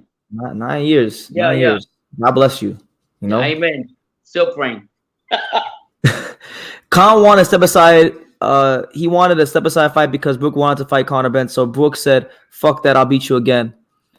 Yeah, but I'd rather just see Conor Benn. There's no point. There's no point. We know Khan can't beat Brooke. Brooke is gonna piece up Conor Benn. It's gonna humble him. I'm telling you that right now. That's why I want that fight so bad. Because then take care, Carl. Yeah, God bless, Carl. Thank you so much, guys. Thank you. God bless you and your family. So I want to see that fight only because I want Ben to be quiet. He's calling the shots for nothing, for nobody. So if he gets in there with Brooke, I think he's in more trouble than people think. You fucking want to lose that fight. He'll lose that fight, I think.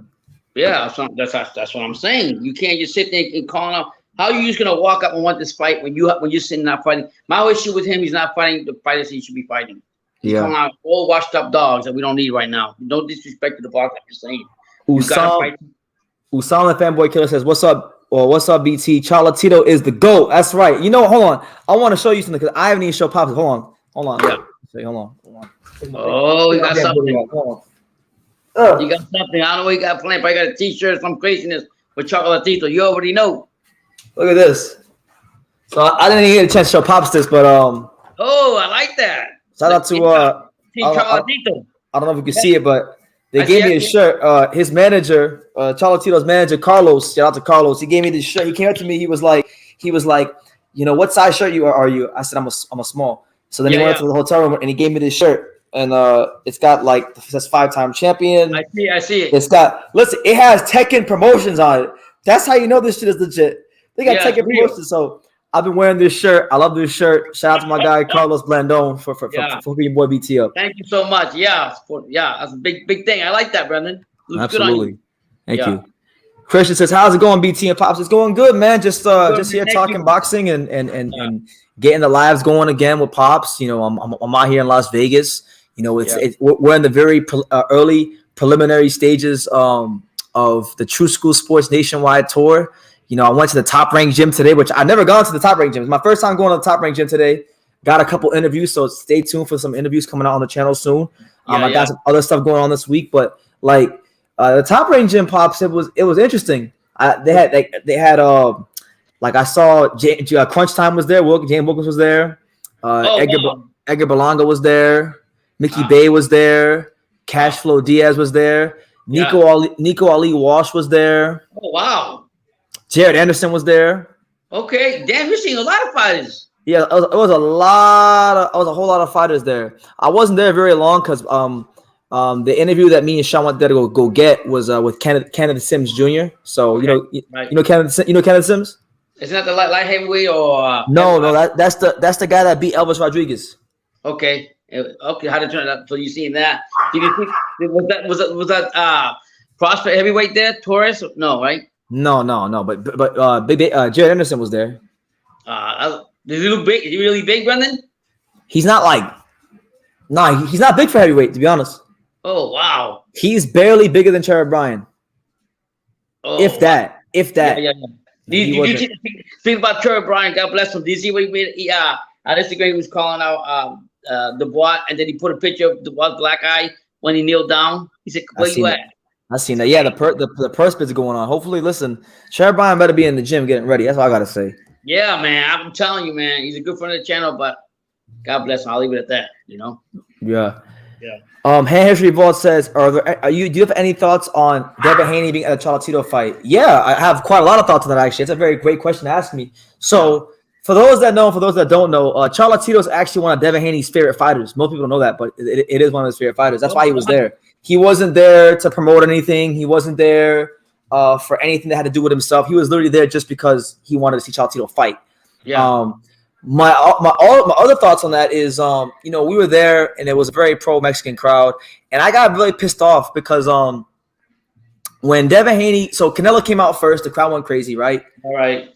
But like the cameras weren't on them, so like when they just came out, if the crowd saw them, they just started cheering. So Canelo comes out first and go crazy. Maybe like 5 minutes later, Devin Haney comes out, the whole arena boos, and it wasn't like boo, it was like it had some like hatred behind it, the boos. It wasn't like no regular boo. Then I remember when they showed him on screen, that was probably the loudest I got on. That was among one of the loudest sounds I heard all night was when they showed Haney on the screen during the Chocolatito fight. The boos were like extreme. And I get it. Like, look, I get it. Like that people have the reasons to not like Devin Haney. I'm not the biggest Devin Haney fan myself. I know Pops isn't either. But I'm like, man, the kid hasn't even lost yet. I'm like, God forbid this kid lose. Yeah. Probably so they're basically hating on him because he's a big Chocolatito fan. That's what you're basically referring to. That's crazy. I don't know why. No. It wasn't because of that. I think, for other reasons that I won't say. Right. Okay.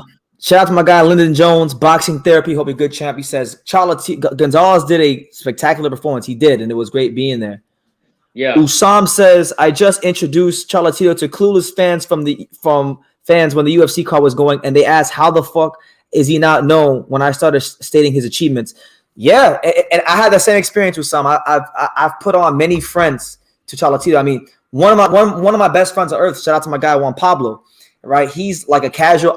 He's literally become a casual boxing fan just off the strength of Chocolatito in the lower weight classes.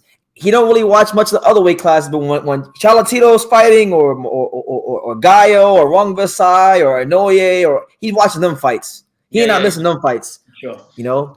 But a lot of people, these promoters say that nobody cares about the smaller weight classes, but in my experience, every time I show someone that doesn't normally watch boxing who Chocolatito is and start, like you did, stating his achievements, telling people about his career, they start to wonder why the hell he's not known. So really, it's not the fighter's fault, it's the promoter's fault. And what's funny is you wouldn't know much about Chocolatito because he's very humble anyways. You don't talk a lot. So if we're not being promoted, you're not going to know unless you do your research on him. BT, what do you think about Rogan and Bam Bam Rodriguez if they fight? It's a good fight. I told you, I think if that's the fight Bam's going to have next, that's the one that I think he should not take because Rogan going to put a dent in him if they fight. You think so? Absolutely. Yeah. So you said hold the brakes on him then, basically what you're saying. Yeah. I am very fortunate, Usam. I mean, this shirt, this might apart from my true school. Okay, so you guys, so my favorite boxing shirts, just so you guys know, I'll take them. My favorite boxing shirts are all my true school sports shirts. Okay, because it's my channel. Yeah. My Sinisa Estrada fight shirt that she gave me in 2016 at the Forum in LA. That shirt is very personal to me. I love that shirt. And then this one is right there. Like this one is right at the top of those two shirts. So. Oh, I love that. And I have a lot of boxing shirts. I have a whole lot of boxing shirts. So that's saying a lot. Santos, God bless him. Beta Bay. Yeah, I seen you that picture of Derek Santos, the Wu-Tang thing. The picture, you see it? I seen it. Okay, yeah. I was going to say, but for people to even give you a shirt like that, they got to respect your content, Brandon. Absolutely. They do. And I was shocked because, his manager, Carlos, I'd only ever met him one time, and that was at the Callier 5 fight, right? And I introduced myself, but he really didn't know who I was, and we didn't have extended conversation at all. Right. But like this time when I saw him, it looked like he had really been getting familiar with my content because wow. Yeah, you sense that. He told when me and Sean tried to interview him the day of the press conference. No, the weigh-in. Was it the weigh-in? The weigh-in, yeah. The day of the weigh-in, me and Sean tried to interview him after the weigh-in. People were swarming him. He told Sean and he told everybody that was trying to interview him that and the security guard, he said he's part of the team.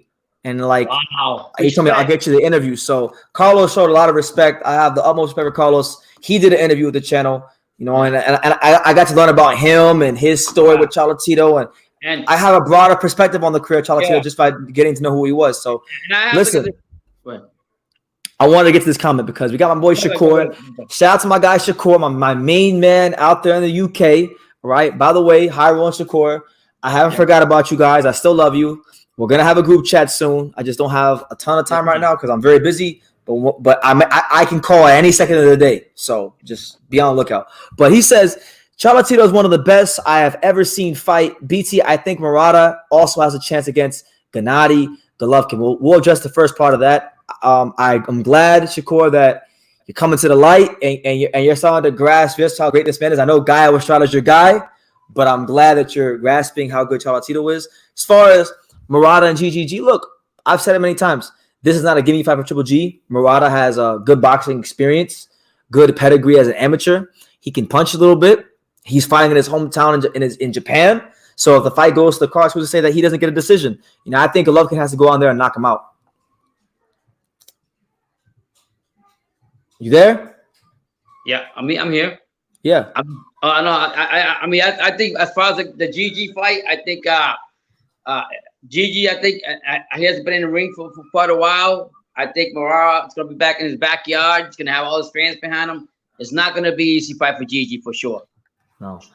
RR1000 says, hey, BT, did you see Sinisa at the fight? She was looking good, kid. I didn't see her. I knew she was there because we were texting before the fight. While she was on her way to the arena, but I got real busy doing some stuff. She was busy doing other stuff, so we didn't cross paths. But I'll see her around when I see her. I'm sure she'll be at the Virgil Ortiz fight with McKinson, so I'll be there as well. You know, it's no big deal. Usam says Sonny Edwards is my second favorite small guy. Shout out to him for calling out Eddie Hearn, the Wolf of the Zone. If you haven't seen it yet, go look at his Twitter account. I'll do that in a second. In fact, we'll do that right now. But let me just go back up. RR1000. What's good, RR1000? King Pops and Prince BT. Yeah, shout out to you, champ. Good to see you. God bless. Even Earl Spence had Chocolatito on his pound for pound list. Woo, that says a lot. He had him above himself. Yeah. Wow. Respect. Ordinary Pete says, I got the true school sport. Yeah, absolutely, champ. That's better than anything. Yeah, thank you.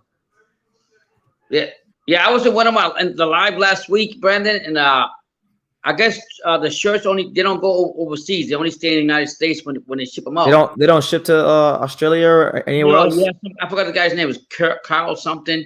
Not Carl Hansen, somebody else. And I told him, I said, the only way you could do it is if you really wanted the shirt, you send us some money, we'll buy you the shirt. And yeah, just if we see whoever that person is, if they see me again, they just let me know. I'll buy it myself and I'll send it to him. Yeah. He was on live, and I didn't know the answer to because he's like, no, it doesn't look like. So I offered what I just told you, and he said, no, it's okay. So, so next time I told him just message you on just to keep on Dania, and if anybody has any questions about how. Yeah. Okay. BT, you gotta ask her on a date. Shoot your shot, bro. At least lunch or dinner. No comment, champ. No comment. You know, this is no comment. Yeah.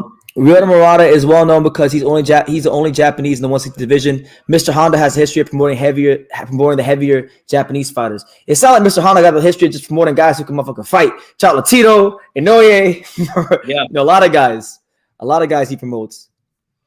You know, shout out to everyone who's here. Make sure you guys take the time to subscribe. We got my man West Coast Barber who's right on time to ask some dumbass questions. He says, did you have that same Andre energy when you saw Benavidez last weekend? Well, I didn't run into Benavidez, but I ran into his father, I ran into Diego, and I ran into Rayo.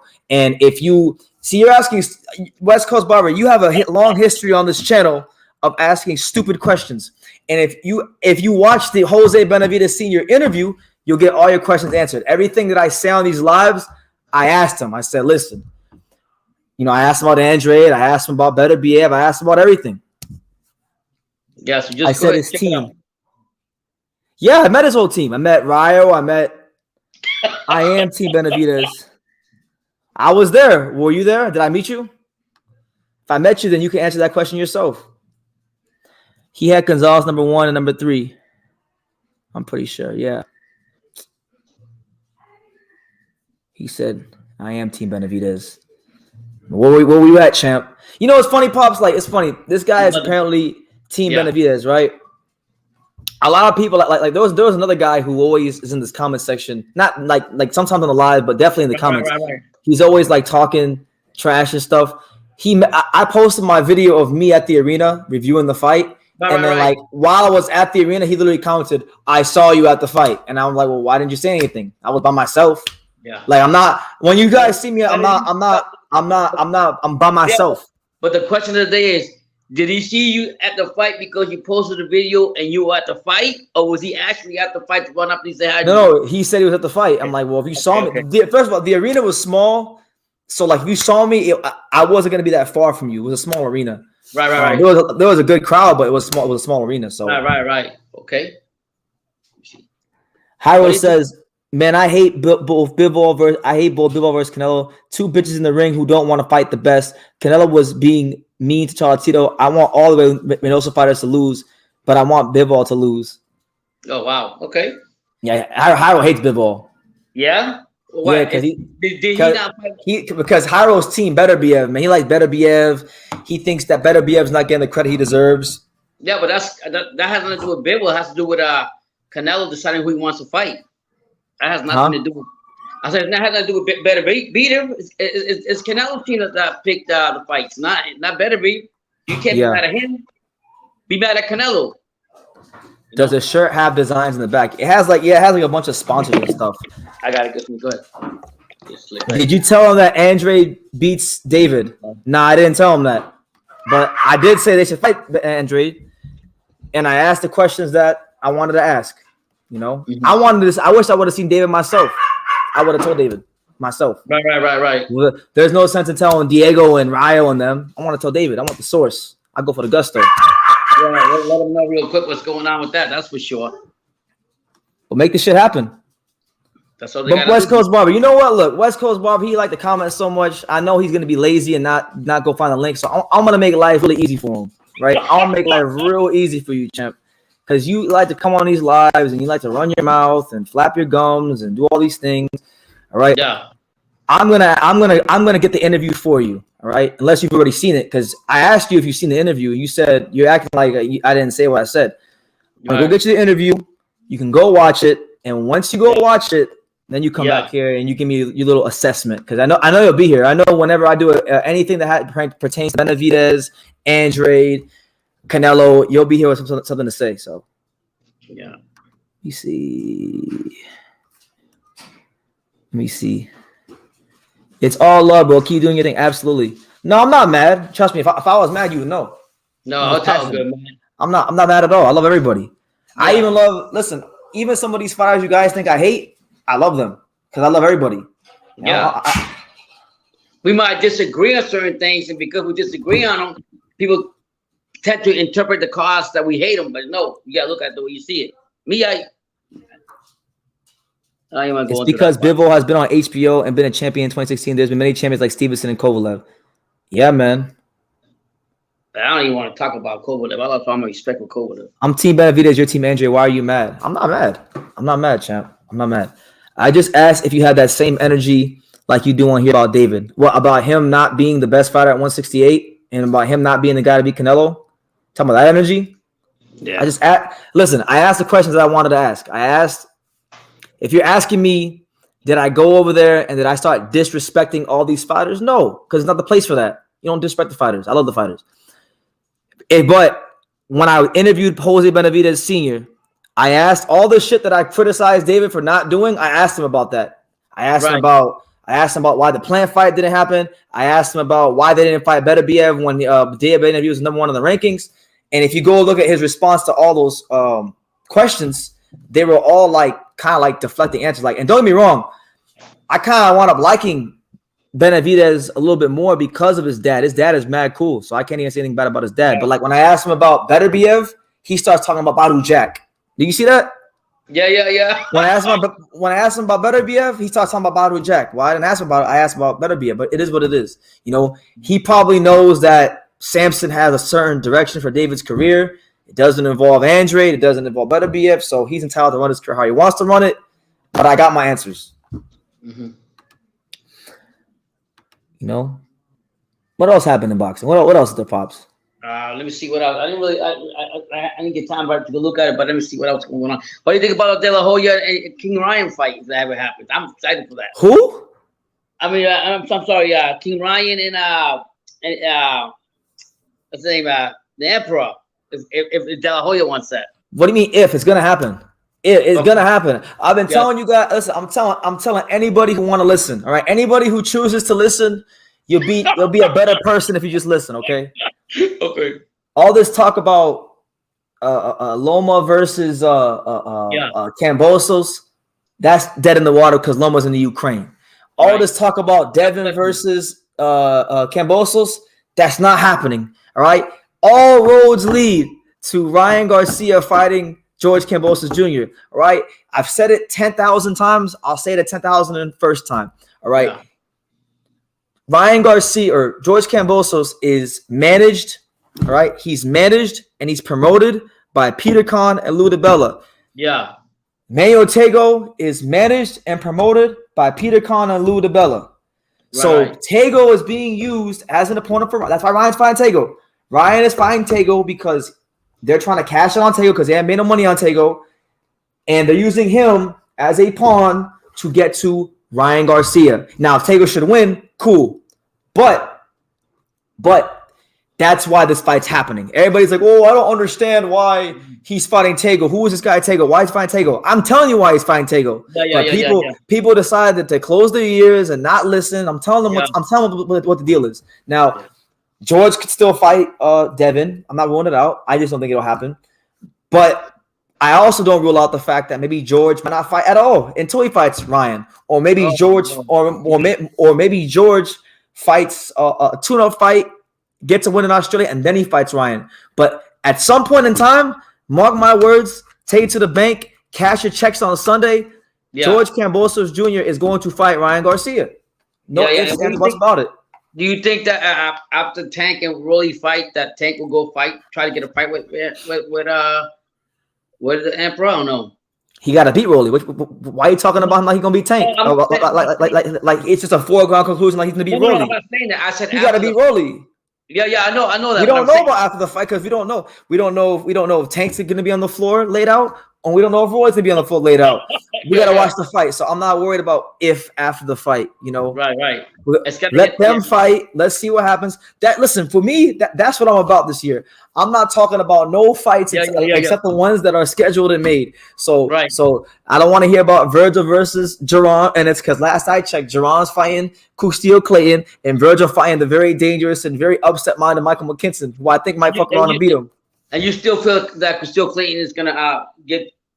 I think Castillo Clayton is an easier fight. Yeah, I just want to see Ennis go past 8 rounds just to see how he works, how he looks. Everyone is ducking Zurdo Ramirez at 175. I do think there is a lack of eagerness to fight Zurdo at once. I actually agree with that. Zurdo, nobody's calling out Zurdo. You know, I would like Zurdo to get a fight. Before Bivol got the Canelo fight, I'm kind of upset. The only thing that upsets me about Bivol versus Canelo is the fact that I really feel like Bivol should have fought Zurdo before getting that fight. Because that's been a fight that's been, in the works for a long time. Yeah, but money walks and bullshit walks. So he wasn't going to get the same bigger fight from fighting Ramirez than he gets from Canelo. Yeah. That's what Andre should fight the Munguia versus Johnny Beck winner. Well, it's funny you bring that up. I was just reading something before when we went live that apparently Munguia isn't even going to fight Johnny Beck. They say Munguia apparently got offered a fight with Charlo, so he might go take that fight instead of Johnny Beck. Oh my Lord! Then what's going to happen with Andre then? But Andre, fight Johnny Beck. He'll jump on Johnny Beck then? No. Andrade is not in the picture. Just forget Andrade. Okay. The WBO ordered Munguia versus Johnny Beck, right? Remember that? Yeah. Okay. Something came out like within the last hour and a half that stated that Munguia got an offer to fight Jamal Charlo, and he's not going to fight Johnny Beck. But there's nothing's happened yet. They're saying that's a possibility now. Oh, it's not on concrete yet. It's not. Nothing's concrete. Yeah. Okay. You know what I'm saying? Yeah. So we'll see what happens. Listen, Andre got to worry about Zach Parker. Beat him, and then see how everything looks at 160 after that. We can't really say what he should do next because we don't know what's going to happen. We don't know how the dominoes are going to move around, basically. Yeah, we don't. Yeah. Tell David Benavidez to fight Lionel B. Thompson. He was going to fight that Uzcategui dude that lost. Listen, that would be an amazing fight. I mean, Lionel B. Thompson has literally only had one fight at 168. Wow. And his one fight at 168, I'm going to sound like a dick saying this, but you can make the argument that his one fight at 168 is better than anything David has done at 68 so far. He beat Uzcategui. Yeah. David was in a fight. Listen, David was in a fight with Uzcategui, right? Which is a good fight. With all due respect. Yeah. It's a good fight. But has David defeated anybody as good as Uzcategui? He might on May 21st if he beats David Lemieux. Yeah. But right now at this moment in time, has he beat anybody as good as Uzcategui? He has not. So people always want to stick their nose up at the Lionel B. Thompson fight, but you think that's a good fight. Well, let me ask you a question. If you literally walked up to Benavidez before the Andre and you say, "Hey, Benavidez, have you heard of Lionel B. Thompson?" You think you remember who the guy is? Oh, everyone knows everyone. It's boxing. Okay. Yeah. He says, "Bro, do y'all really think David lose to Uzcategui?" No, but he didn't. The point isn't about whether he win or lose. And no, I don't think he'd lose Uzcategui. I think he would stop him in devastating fashion, if I'm being honest. But that's not my issue. My issue is you were gonna fight Uzcategui, who lost to Lionel B. Thompson. But then when I bring up Lionel B. Thompson fighting David, you guys say things like this. Is Lionel B. Thompson two-time world champion? Lionel B. Thompson, he wants a payday. Who the fuck is that? You start saying that type of bullshit. So you were going to fight the guy that lost Lionel B. Thompson, but you won't fight Lionel B. Thompson. Make it make sense. That don't make no sense. Lionel B. Thompson's a good fighter. Yeah. Let me see. Looks like Canelo versus Maccabi will happen if Canelo beats Bivol on GGG. Yeah, I mean, cool. I mean, what do you want me to say, man? Like, I've already said what I needed to say about that fight. My only response to that right now is cool. So it's actually written down because you don't really know. Because Lionel B. Thompson wants a payday. West Coast Barber, I have some information that may blow your mind. Everyone in Waxy wants a payday. Benavidez wants a payday. Andre wants a payday. Canelo wants a payday. Joshua wants a payday. You know, Fury wants a payday. It's prize fighting. They all want paydays. What does that mean? Nobody's going to camp for 8 weeks, leaving their families, you know, not having sex with their wife, starving themselves from the food they really want to eat, not seeing their kids. Nobody's doing that just because they love the sport. Yes, they love the sport. Yes, they love boxing, but they're doing that. They're doing it for the money. They want to make money. What do you think? I mean, this is like off the baseball park, off the park. But what do you think about Danny Garcia and Mikey Garcia? What do you think about both of them? Is anything value of them in boxing? Or are they done? Talking about them as individuals or them fighting each other? No, them as individuals in the sport of boxing. Do you think they're both done, or Mikey Garcia or Danny Garcia? Mikey, I think is done.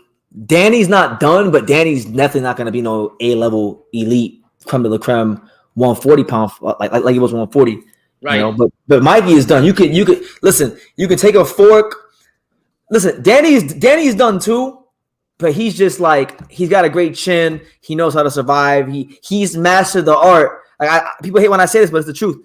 Danny Garcia has mastered the art of looking good while losing. Ain't no fighter in boxing looking better while losing than Danny Garcia. Yeah. And what do you think is gonna happen with Blair the Flair? You haven't heard nothing, huh? But Blair the Flair. Oh no, Blair the Flair. They just announced his next fight. He's the co-main event for Virgil Ortiz versus McKinson. He's fighting Alexis Rocha, the kid that lost to Rashidi Ellis. Okay, so that'll be a decent fight then. A solid fight. Who do I got? Yeah, Rocha's good too. He's tough. Rocha's solid. I don't know.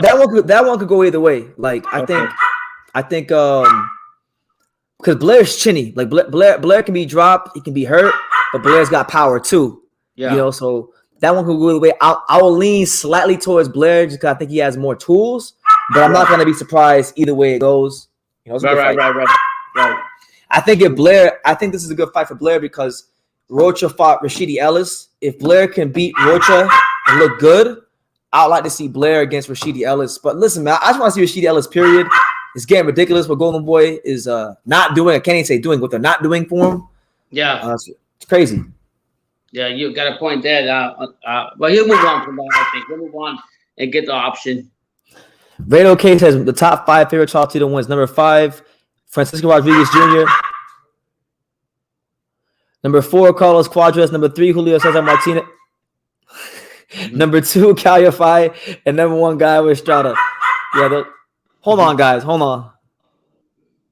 Fucking dogs. Anyway, my top 5 favorite Chocolatito wins.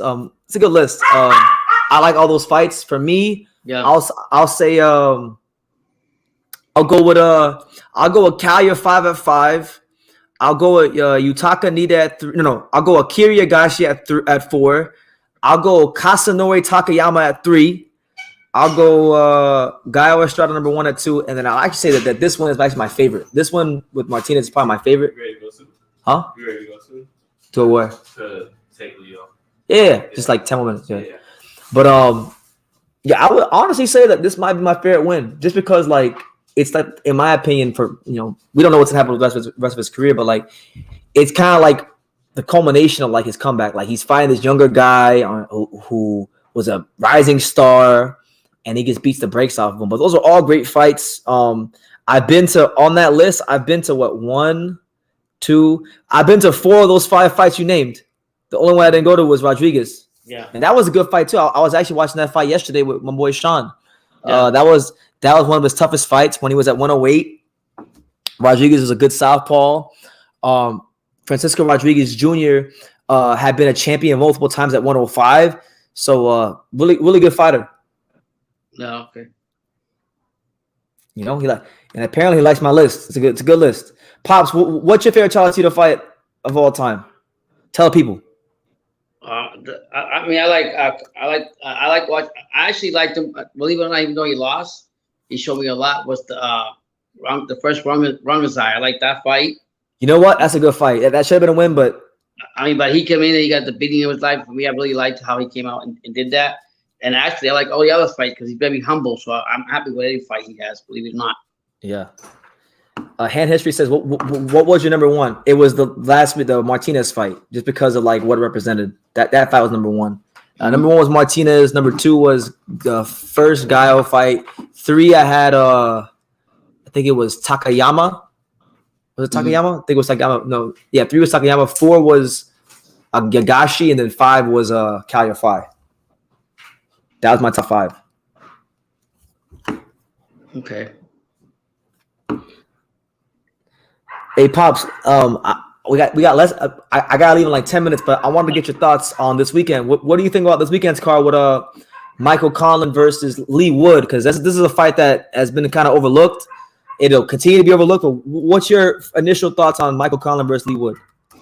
I see Lee Wood, but Michael Conlan is not the Irish guy, right? The Irish guy. The Irish guy, Conlan, yeah. There's two of them, isn't there? Which one's this one? Michael Conlan is the Irish guy. Lee Wood's from Nottingham. Lee Wood's the guy that knocked out Zhu Ken. Oh man, shit. It's a tough fight. I've been hearing a lot from Lee Woods. Michael Conlan's always been there. He's real good too. Lee Wood. I'm going with Lee Wood. Oh, you going Lee Wood?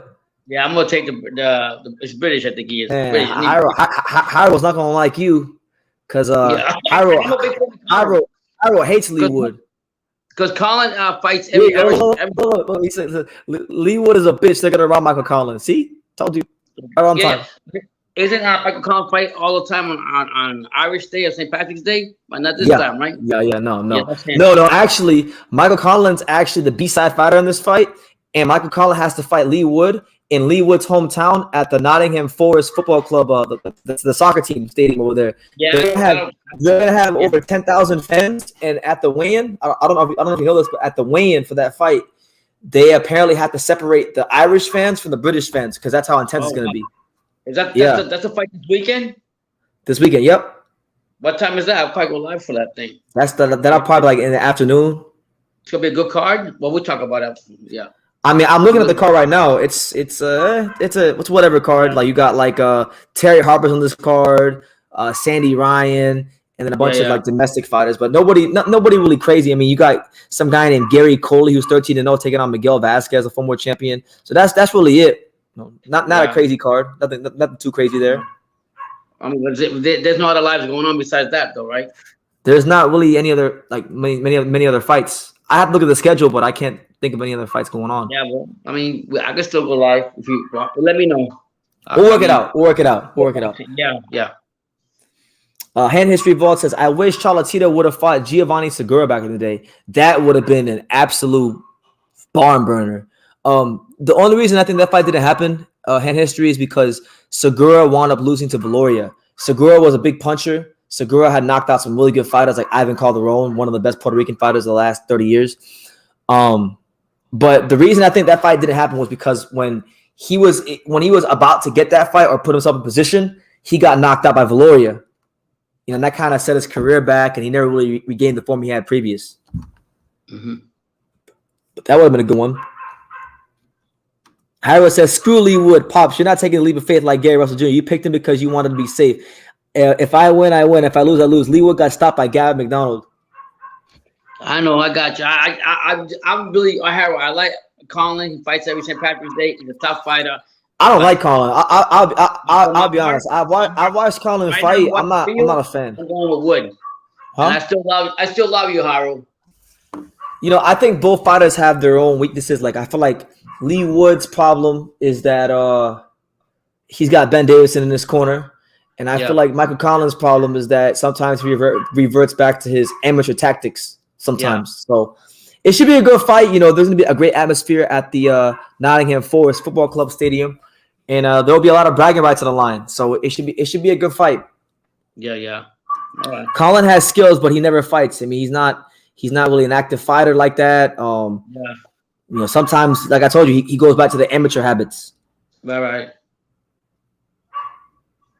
You all right, Pops? Yeah. I just look at my battery's about to die out. You know. Oh, it turns out? Okay. Yeah. We'll get to this last comment and then we'll wrap it up. But Shakur says, what do you guys think of Gaio Estrada's career? I'll let you answer that first. What do you think about Gaio Estrada's career, Dad? I think he's had a very successful career. He's fought top of the prime. I don't think he gets enough credit as he should as a Mexican fighter and a fighter as a whole. So I like him. I just think he should get a lot of credit. Not over Chocolatito, but he should get his credit. I think Gaio is a great fighter. I think he's definitely the second best fighter of his era, of like that around that weight. I mean, you could say like him and Inoue are like 2A and 2B, depending on what you think around those guys around the weight. It's kind of hard to put Inoue above if we're talking about the low weight classes because he didn't fight none of the guys. Like he didn't fight Gaio, Raungrisai, Chocolatito, Cuadras. He didn't fight none of them guys, and he was in the weight class. Right. Gaio is a great fighter. I mean, Gaio. He had that early loss career to the tough Mexican Juan Carlos Sanchez, where he lost by decision. He got dropped in the first round, I believe it was.